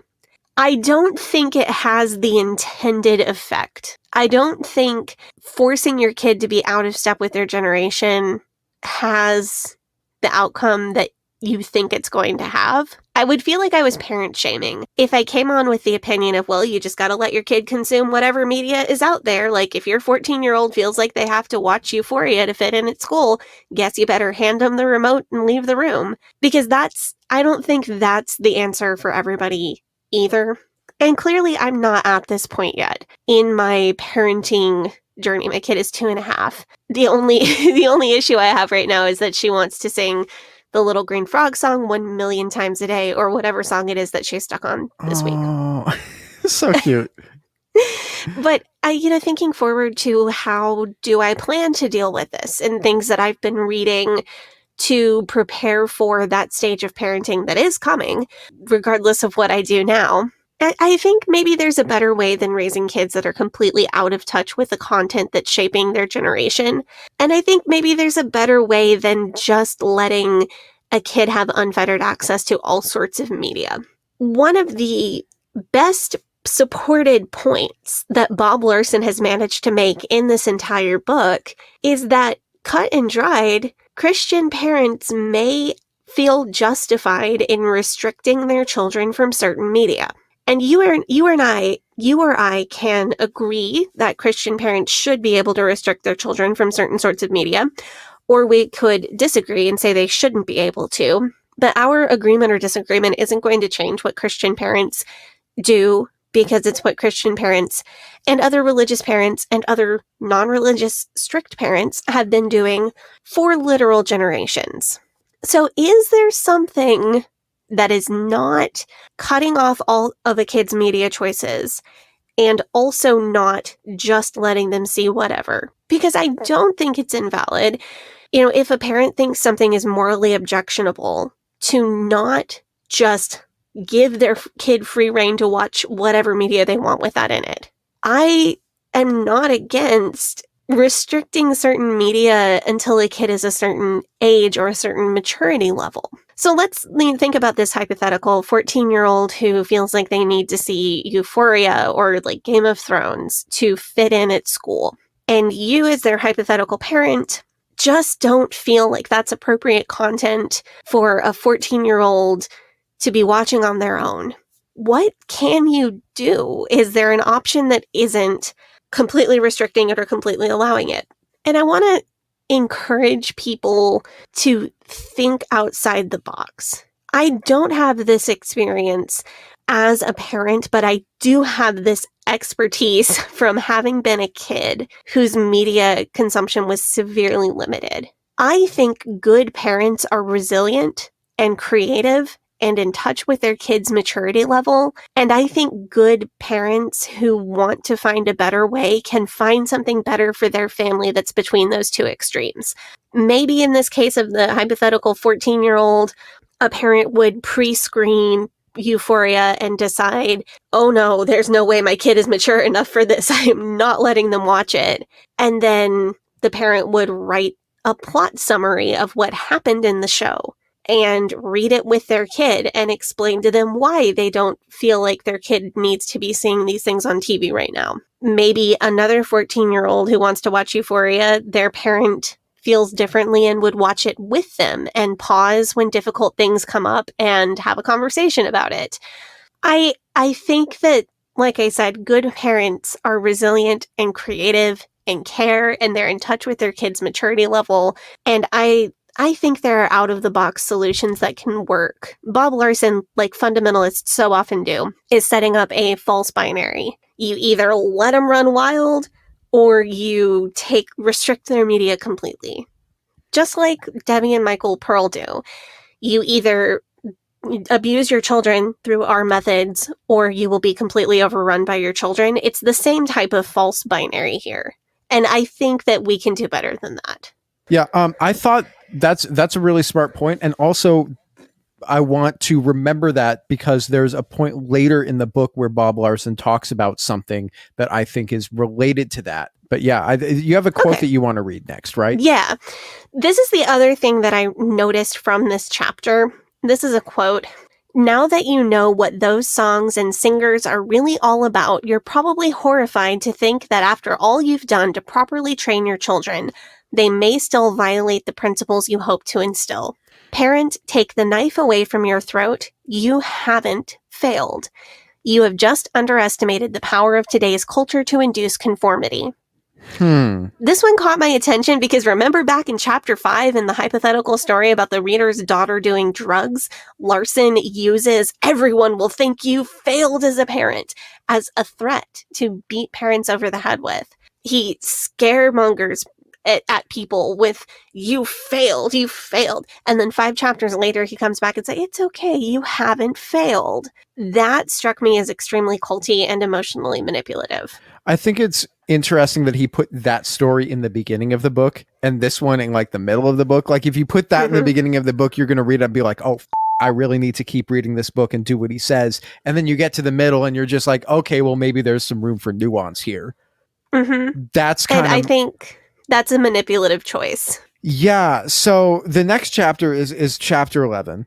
I'm really glad that you said what you said in the last chapter, because in chapter 11, Bob Larson says that if you don't take the time to learn about this music and get the terminology and the concepts right, then you're not going to be able to have a conversation with your children about why it's bad and why you don't want them to be listening to it, which makes sense. Like that makes perfect sense to me.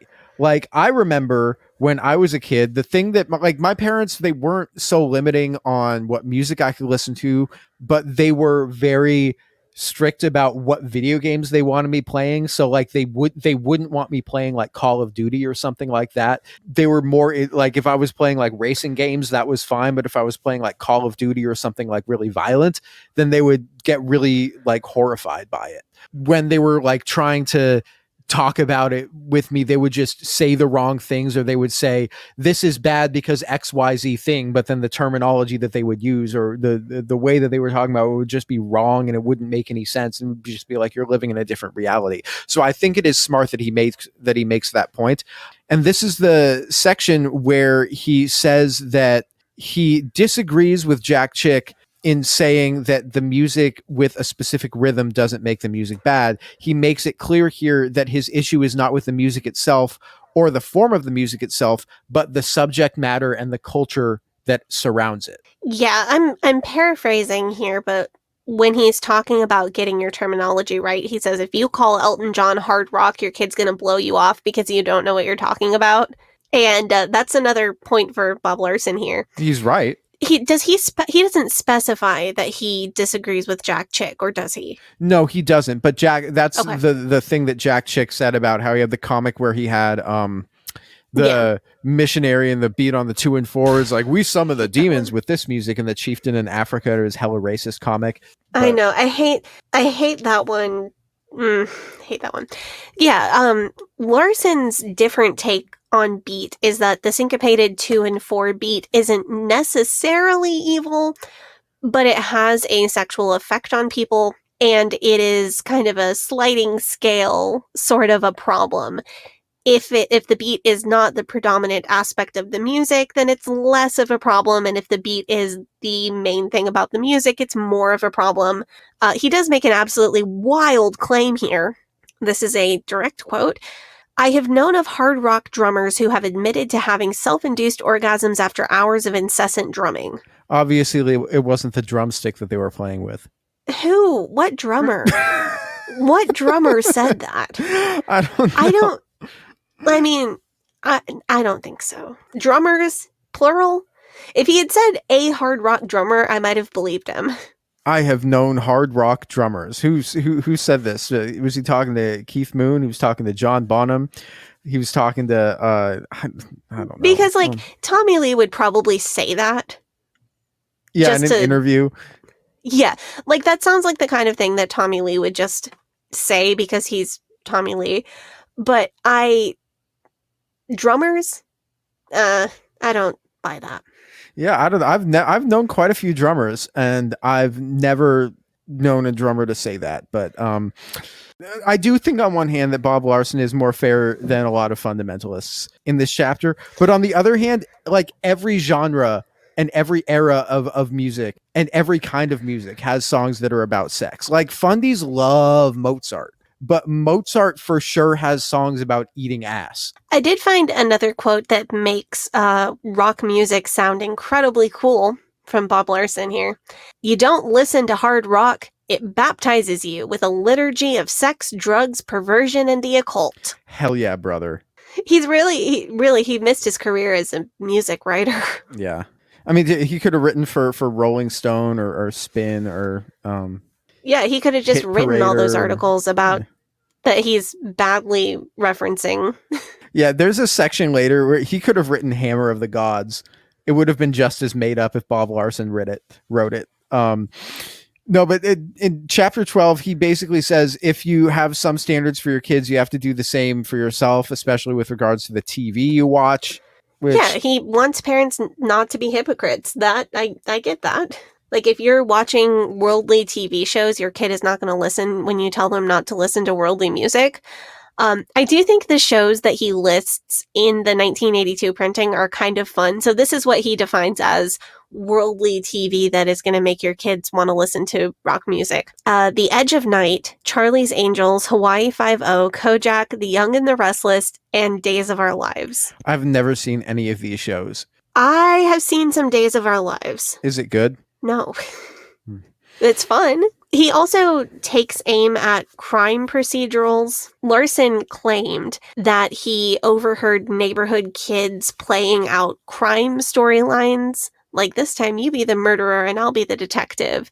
And he blames this on TV. He's like, oh no, children want to be murderers now. This is horrible. I wonder how he feels about true crime podcasts. He's probably said something about it. He just emails me so much that I can't keep track of everything he has to say. Are you still getting the Bob Larson promotional emails? I think they're going to my spam folder by now. Yeah, see, we when we did our episode on Bob Larson, we signed up to find out how many demons are in us, but to do that we had to give him our email address. And yeah, he emails people like every day once he has your email address. It's all like his newsletter and his new videos and this, that, and the other. So he's shocked that small children are playing out, I'm the murderer and you're the detective kind of storylines when they're playing together in the neighborhood. I am sure that as a little kid, he was pretending to be an army guy shooting people in a war, or pretending to be the hero in a Western movie shooting up the bad guys. I think this is a pretty silly thing to be shocked about without any context. This is very much like, it seems very chain email-y. So speaking of chain emails, he claims without source that the average high school graduate has spent 14,000 hours watching TV and only 10,000 hours in school. So I did some napkin math on this. 14,000 hours divided by 18 years is 778 hours of TV per year. 778 divided by 365 is 2.13 hours of TV a day. So that sounds pretty believable, 2 hours of TV a day. However, I also looked into the minimum number of school days in a year and the hours per day. So 180 school days in a school year is several states minimum that children must spend in class. And I found a table of the average hours spent in classroom instruction by state. 6.5 is a good low average. A lot of states beat that considerably. So if we do 180 school days in a school year times 6.5 hours in a school day, that's 1,170 hours per year. And if a kid is only in school for 12 grades, not counting kindergarten, that's 14,040 hours in school by age 18. So don't know where he is coming up with only 10,000 hours in school. Sadie, once again, you have done math on our podcast, complicated math. And I appreciate it. That's not complicated math. That's multiplication. And Yeah. I used a calculator. I don't know. Maybe he was thinking about like these homeschool kids using ACE or Rebecca or wisdom booklets that take considerably less time to do than actually going to school and having a real teacher teach you. Maybe he just made up a statistic. Yeah, it's true. Or maybe he got it from like a chain letter. But chapter 13, he says basically that you have to try to understand your kid's music before you condemn it, which makes sense. It's kind of what he was saying earlier. It's interesting, though. And there's you have a quote that you want to read, and then I'm going to read a section of the book that I want to read. I have a wild claim alert for this chapter. So Larson claims that at rock music concerts, quote, the air is so saturated with euphoric odors that one deep breath is sometimes enough to get high. If you go to like reggae concerts, if you go to like Grateful Dead concerts, that's definitely true. Yeah, I never got the privilege of going to a Grateful Dead concert. I did see Slayer at the Gorge Amphitheater. Hell yeah. In like 2018. I'm not going to tell you that I've, never gotten a little contact high at a concert, but I think he's over dramatizing this a little bit, unless the 80s were a drastically different time. Also, the weed was way weaker in the 80s. It's way stronger now. Like, how messed up are you getting from one deep breath at a concert in the 80s? Please answer this in the Facebook group. Yeah, I mean, it's more likely that you'd get just like emphysema from all the secondhand smoke that you'd be inhaling. Yeah, with all the people that were probably smoking in any given venue. Oh, it sounds awful. It sounds truly horrendous. So you wanted to read us a story from this chapter that Larson tells. Bob Larson goes into a bit of a sermon illustration here, in which he describes a letter that he got from a parent. And I'm going to read, this is from his book. He says, this is the letter that he got from the parent. He says, the letter says, I asked him, who's my son, to go through each album with me and tell me something about each group. At first, he was reluctant. I guess he thought I only wanted to condemn, but after a while, he opened up and showed me the lyric sheets. Reading those words was quite a jolt. She went on. I did my best not to react self-righteously, and instead put the burden back on him. I asked questions like, do you really think it's wise to fill your mind with that outlook on life? And does this image that group presents reflect values that are pleasing to God? So Bob Larson goes on to say, instead of condemning her son's musical tastes, this mother tried to understand his world without being judgmental. She had every reason for concern about the spiritual consequences of his music, but she honestly admitted that her ignorance and oversight had allowed him to purchase these albums in the first place. Finally, she continued, I asked him to play some of the albums for me. I told him not to spare me and pick the worst record he had. He chose Motley Crue. By the time they got through describing quickie sex on an elevator, I thought I'd literally be sick. By the look on my son's face, he wasn't so sure he liked the words either. The turning point came, she concluded, when I confessed my failings as a parent. Jesus. He had never heard this kind of admission from me before.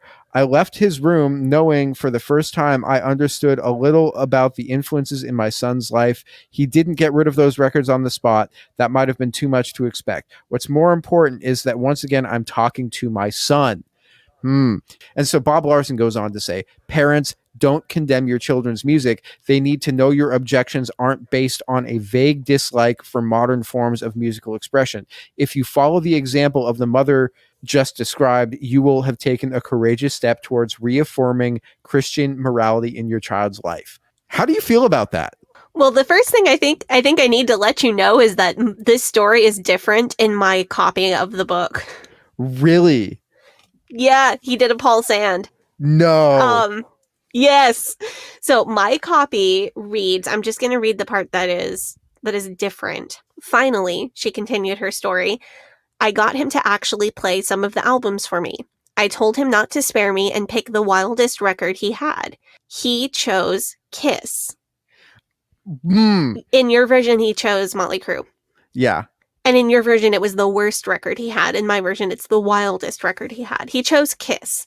By the time they got through describing the trigger on their love gun and telling of the girl who wants them to inject her, I thought I'd literally be sick. By the look on my son's face, for once he wasn't so sure he liked the words either. Wow, so he really just copy-pasted he claims himself. that this is a real letter from a parent, but he has literally just changed it. What a fraud.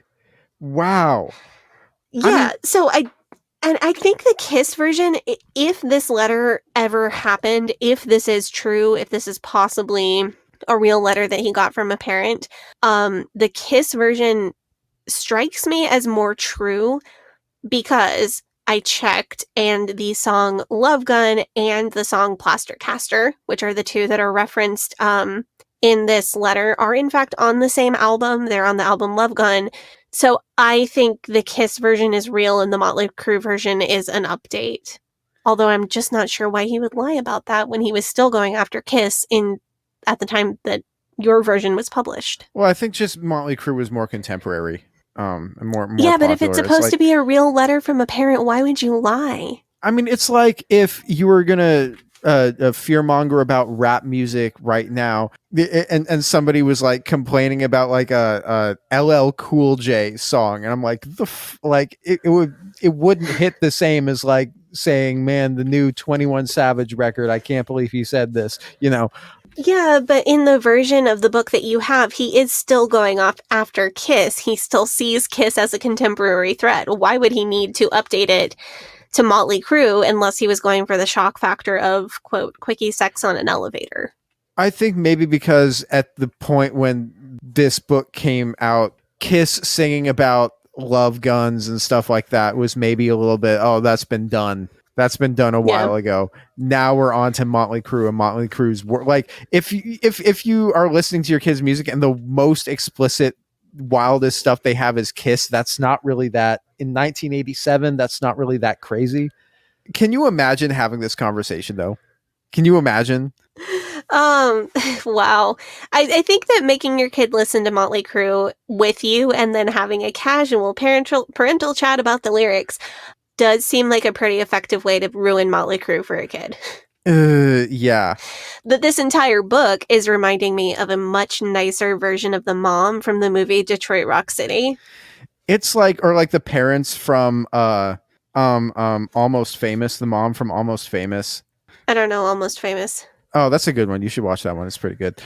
But like Bob Larson's reaction to everything in this book is like the parent character in every rebellious themed music video from the 1980s.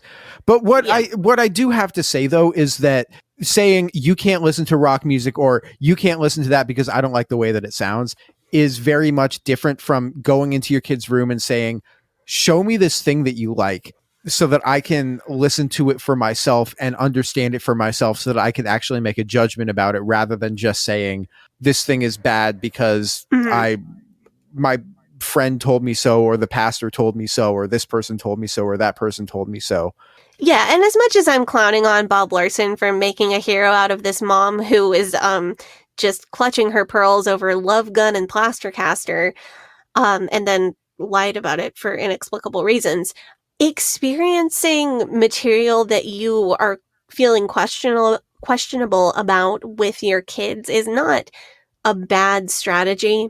That can be awkward. Like the time I watched the movie JFK with my dad.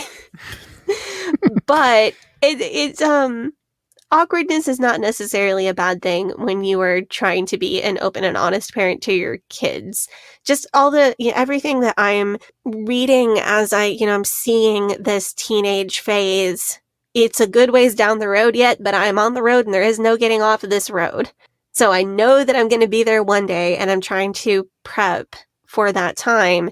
And just everything that I'm reading is that that's the best possible way to handle your kids coming into adulthood and wanting to engage with music that is explicit or has themes that you're less than comfortable with as a parent, or TV shows that have themes that you are less than comfortable with as a parent. The best thing you can do is kind of deal with any awkwardness that may be there and have a dialogue with the kid. I do remember when I was in probably 9th or 10th grade, and I was listening to Lil Wayne in my room, and my mom was like, the lyrics to this song are disgusting. And I'm like, I mean, I can't argue with you, but yeah, and Bob Larson's point, which is actually very correct, is having that talk with your kid is possibly not going to make them get rid of the music that you don't like, but maybe it's going to make them think twice about it. And maybe your kid will choose to keep some and get rid of some of their own accord. And that's not bad parenting advice. The thing that I think of also, though, and this book is about rock music, because he doesn't talk about hip hop music at all or rap music at all in this book, because it wasn't as much of a pressing issue to his audience at the time. I can only imagine that if this book had come out 10 years later, then there would have been a lot in it about rap music. But I do find that a lot of times, white suburban parents listening to or at least from my generation, the suburban parents of my generation would be like, I don't want my kids listening to rap music because it's demeaning to women and degrading to women and this and that and the other thing. And I'm like, and I'm thinking, well, maybe there's a bit of racism in that as well, because rock music is also demeaning and degrading to women. Yeah. But, like, I mean, what are we doing here? I don't know. I think that's my whole point about maybe there's a better way than completely cutting off forms of media for your kid, or just letting them run wild through the world of digital and physical media that there is, because so much of music has themes that we would now look at and say, oh, that's possibly misogynist. I think that maybe the way to go is to sit with your kid and read the lyrics and talk about why you find it troubling. If your kid continues to listen to that music, they're better off listening to it with the context of the conversation you had than with no context at all. Or like go on genius.com. You know, Mm-hmm. if you want to like look up the lyrics to a song on genius.com or something, then you can look up the lyrics and it will have like annotated. It's especially useful for rap music if there's terminology that you don't know, or if there's a metaphor that you don't know, they'll like say, this is the simile and this is the metaphor from this song. That's like the extended metaphor in this song. When he's talking about this, he means this. Chapter 14 is basically the same as chapter 12, except he's talking about music instead of TV, saying you need to listen. You can't be telling your kid you can't listen to this music when you're listening to music that also has objectionable subject matter, which makes sense. But except for that, he's like, he has some smoke for Dolly Parton in this chapter. And he's talking about how country music is just as sinful and bad as rock music. Yeah, his biggest issue with country music is the number of songs about cheating. If you can't write songs about cheating, like, what are you doing? Country music, you can't write songs about cheating. You can't write songs about drinking. What can you write songs about? If you're There's like 5 country songs left. Yeah. I mean, I guess you can write songs about like having a big pickup truck. I don't know. Yeah, but according to Bob Larson, anything that mentions engine or motor or machine is a sexual innuendo every single time. So clearly. Yeah. now you're going to have to have a euphemism for your euphemism. Yeah. Chapters 16 and 17 are, have you tried Christian rock instead? Which is, it very much reads it. You know the meme where it's like, dude, just please try it, bro. I'm begging you, please. You know that meme? Yeah. It very much reads like that. And it reminds me of like, there was an era, I guess you were still in the cult at this time, so you wouldn't have been as exposed to, or you might have been exposed to this. But when I was like 16, 17, 18, 19, metalcore was really popular. Do you remember this? No. No, yeah, you wouldn't have cult. But also like every popular metalcore band was Christian. I mean, I've heard about this. I just didn't live it. Yeah, there was this phase from like, I want to say like 2009 to like 2012 or something, when there were a bunch of really popular metalcore bands that were Christian metalcore bands.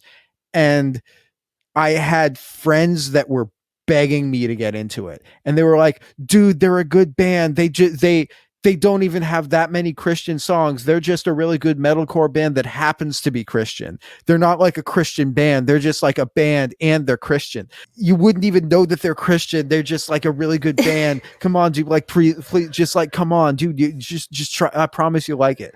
I also think that if you like metalcore, then you have religious trauma.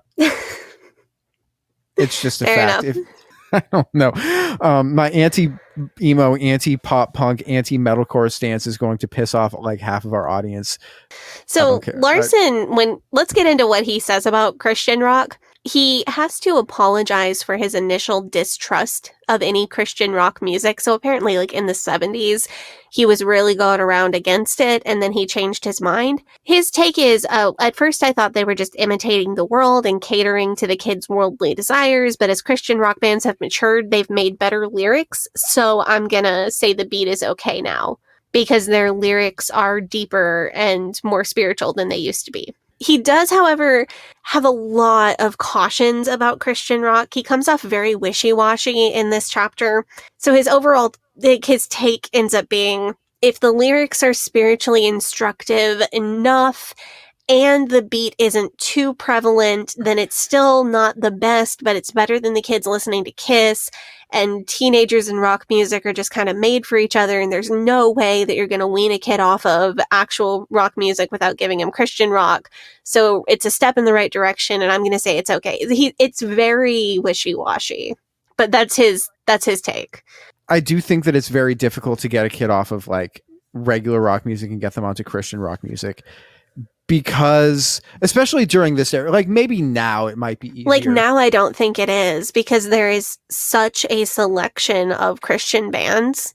The other thing I'm thinking about here is that rock and roll music now is not as envelope pushing and not as openly rebellious as it was 35, 40 years ago when this book came out. And so having the appeal of being the thing that is sticking it to the man isn't really a thing that rock music has anymore going for it, which is kind of a bummer to say. So like telling your kid, okay, you can't listen to Metallica and instead you're going to listen to Stryper, like that's not going to work. Like Stryper is a great band. They're really talented musicians. And I listened to an album of Stryper and I didn't think it was horrible, but one of the things about Metallica is that they are, especially back in the 80s, is that they were a band that was just like you to the system and you to all of the oppression.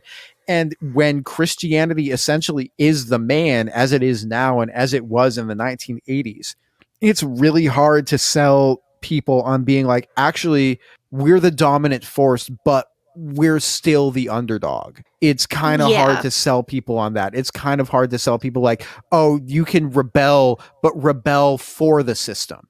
We're also talking about a time when digital music was not a thing. So if you were trying to get your kid off of one type of music and onto another type of music, the primary thing that you're doing is getting rid of records. Or I guess by the time your version came out, maybe cassette tapes. Cassettes, CDs were around by then, but they like, I don't know how common they were. I mean, it wasn't something a kid would have in their car. No. I don't think in 1986, 87.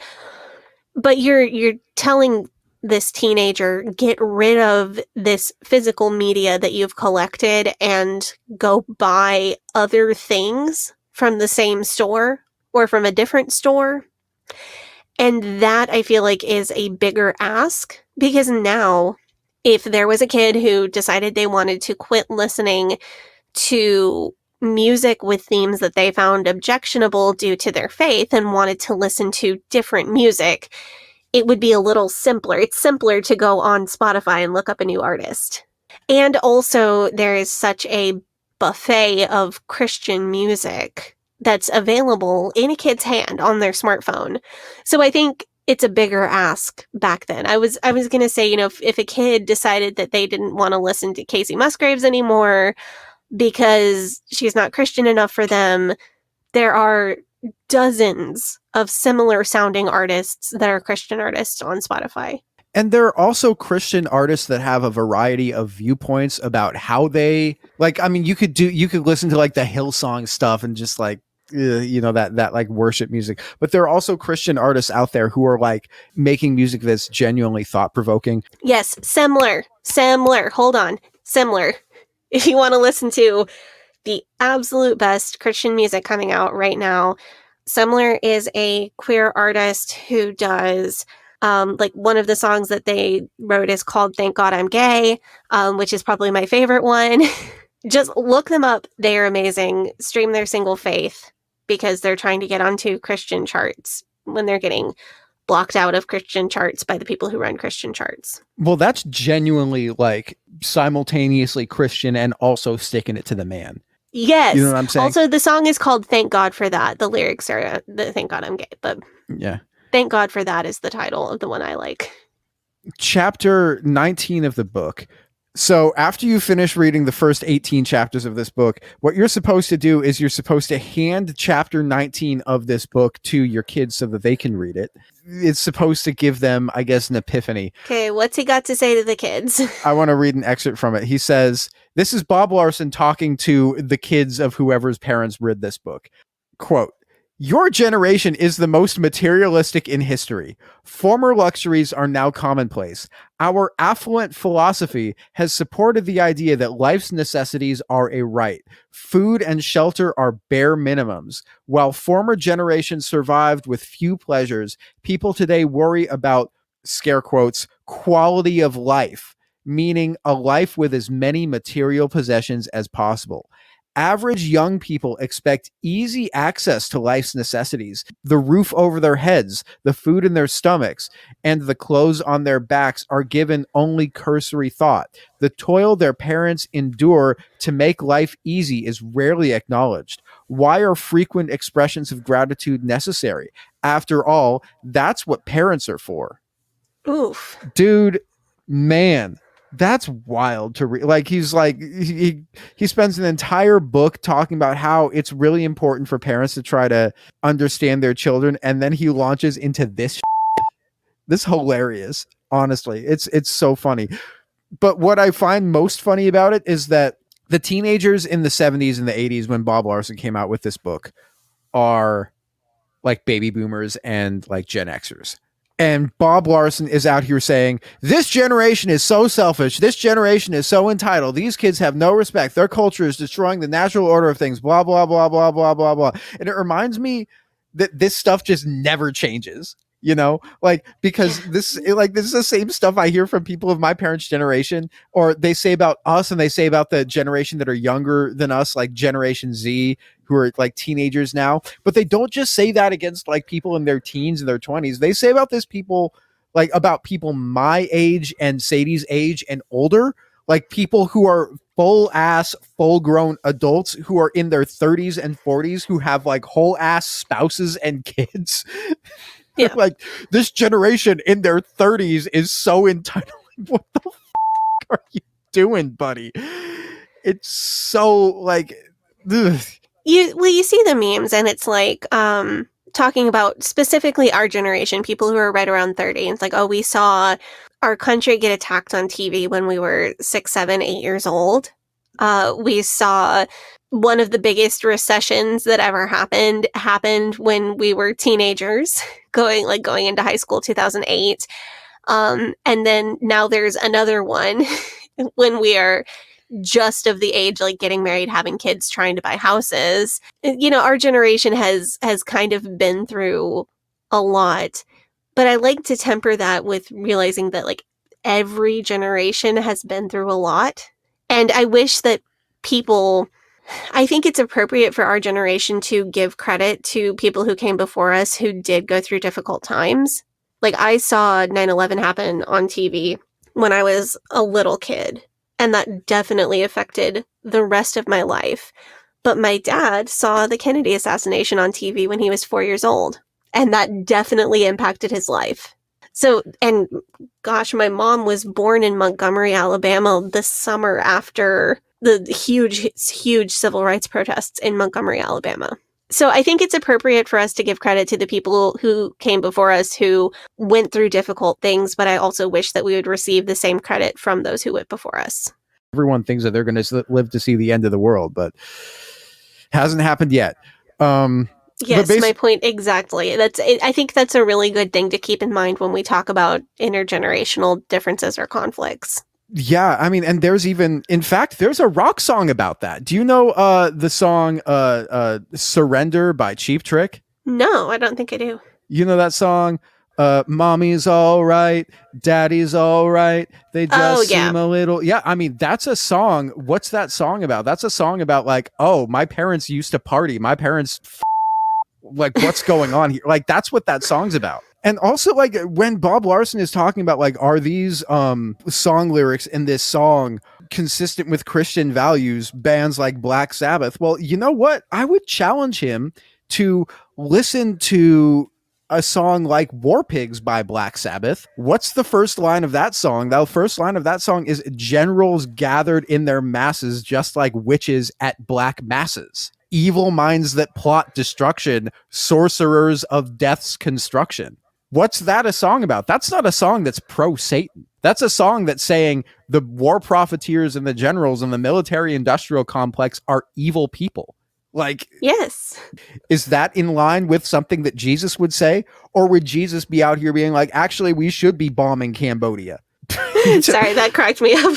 Yeah, That one got me. but he's basically like, your parents worked really hard to get you the things that you have, and you owe it to them to be obedient, which is kind of because if you're not willing to accept your children for who they are and like whatever their interests may be, then maybe you shouldn't have kids to begin with, or at least within reason. If my kid got into manosphere Andrew Tate, I would clown them endlessly for it. I really would. I mean, hopefully you would do your best at 5 and 6 and 7 years old to make sure that your kid's not into manosphere or Andrew Tate at 11 or 12 or 13 years old. Well, you can try and you can do the best job that you can, but like your kid might still get sucked into something weird. You just never know. They just might not. You can never prevent your kid from getting into something like that, but you can make it a lot less likely. I don't know. Chapter 20 is basically like obey your parents, but with Bible verses. If I were a kid in 1985 and I was caught listening to Dio and like Black Sabbath and Judas Priest and Slayer and Iron Maiden, and my parents gave me these 2 chapters to read, I don't know what I would do, but I do feel like reading these 2 chapters is like watching the beginning of Tenacious D and the Pick of Destiny. I have a wild quote from this one. Go for it. Rock music tells kids to, quote, get high, forget the hassles, parents don't understand. Move with the music. We're taking over someday. Kick out the jams. I find it offensive that you said kick out the jams without adding motherfucker onto the end of it. I don't know what kick out the jams is. I've never heard You don't of know this. that song? Oh, that's No. by MC5. Okay. Also, it's like widely touted as like the first punk song. Okay. I'll send it to you. It's really good. Your husband will know all about it. I'm sure it's a good song. I'm sure Jonathan will tell me all about it over dinner, but I just think that having it come from Bob Larson is humorous. Kick out the jams. We gotta kick them out.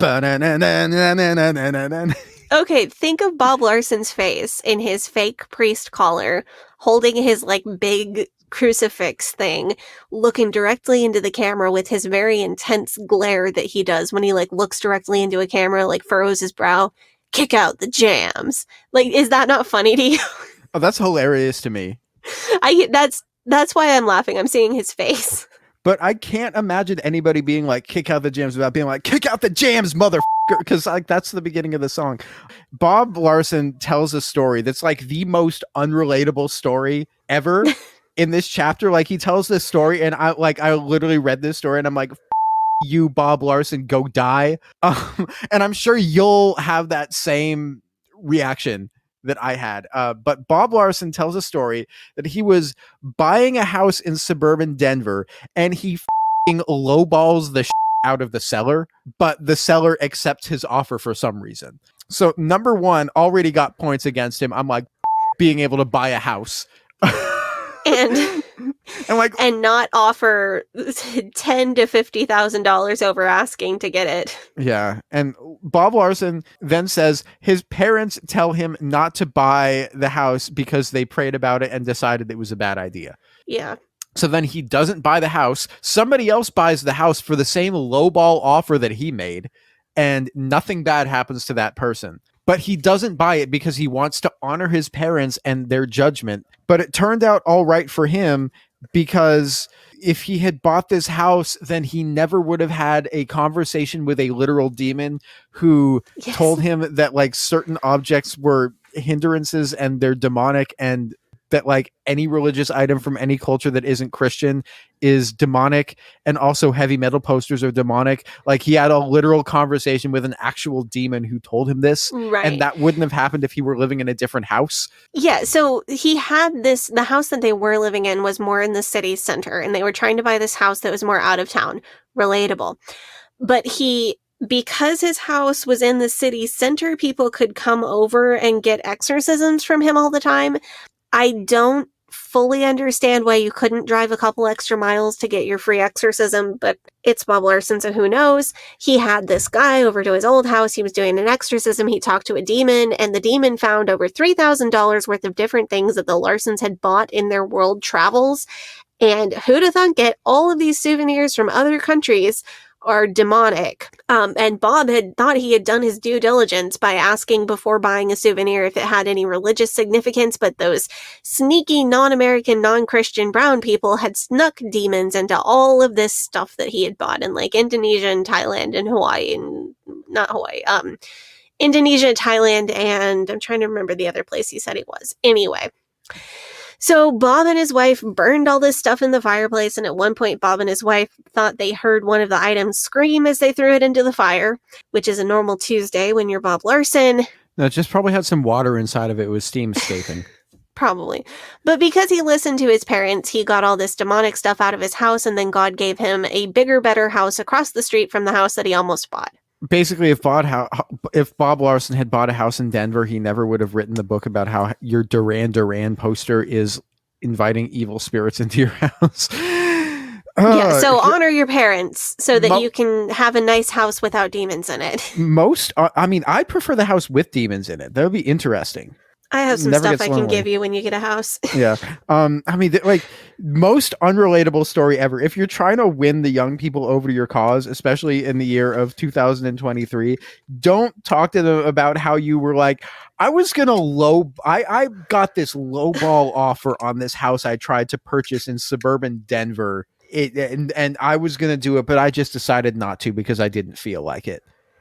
That's like amount of like bitterness that all young people are going to be feeling after reading that story. Is just it's the feelings that this makes me feel are not conducive to my spiritual well-being, Mr. Larson. No, does it make you want to write heavy metal songs? It makes me want to write him and see if I can have some of his $1 million from his demon kicking out ministry. And I mean, that's the end of the book, really. At the end of the book, there is a glossary of rock performers. And this section is basically just like a who's who of like popular musicians, including everything bad that they've ever done. But this is a lot of fun because he includes everything that any of these bands ever did that was meant to be like shocking or crude in a pearl clutching sort of way. But it just makes them like super fucking cool sound, at least. Do you want to read some of the glossary on Patreon? Yeah. So for patrons, we're going to read some of this glossary, and then we're going to come back with our final thoughts about this book. I thought this book was worth reading and reviewing because it's such a complete list of all of the reasons that I heard that non-Christian music was satanic. And it also goes beyond like the beat is bad, and it talks about all of the reasons that this music attracted the ire of the Satanic Panic and the lifelong attention, evidently, of self-professed exorcism expert Bob Larson. What did you think of this book? Any surprises? Anything of note?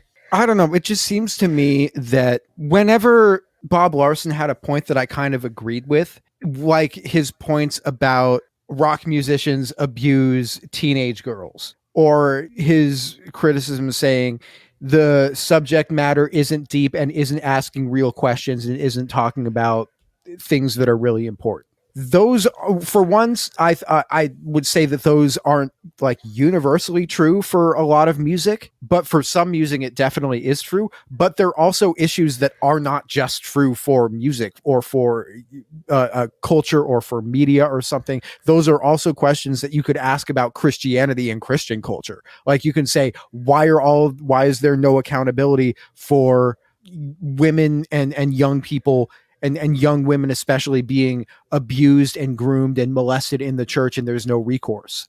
Or you could say, why is all of this doctrine stuff basically, why are all of these Christian doctrines basically just don't ask questions and do what we say, and there's no real depth to it other than the legalism? Like, those are legitimate questions, but these are questions that he's basically asking about rock music, but he's not willing to basically ask those questions to himself and the culture that he comes from. So that's definitely, I think, a perfect example of a double standard.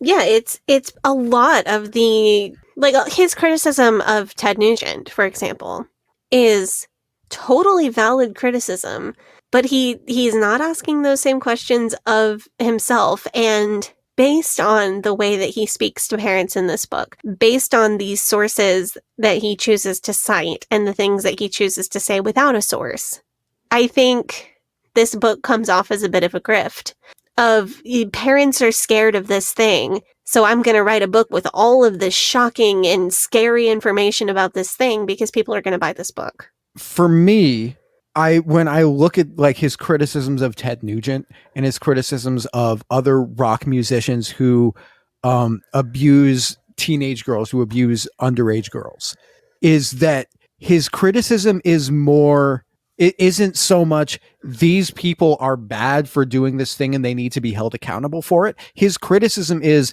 well, they should have known better than to get involved with rock music.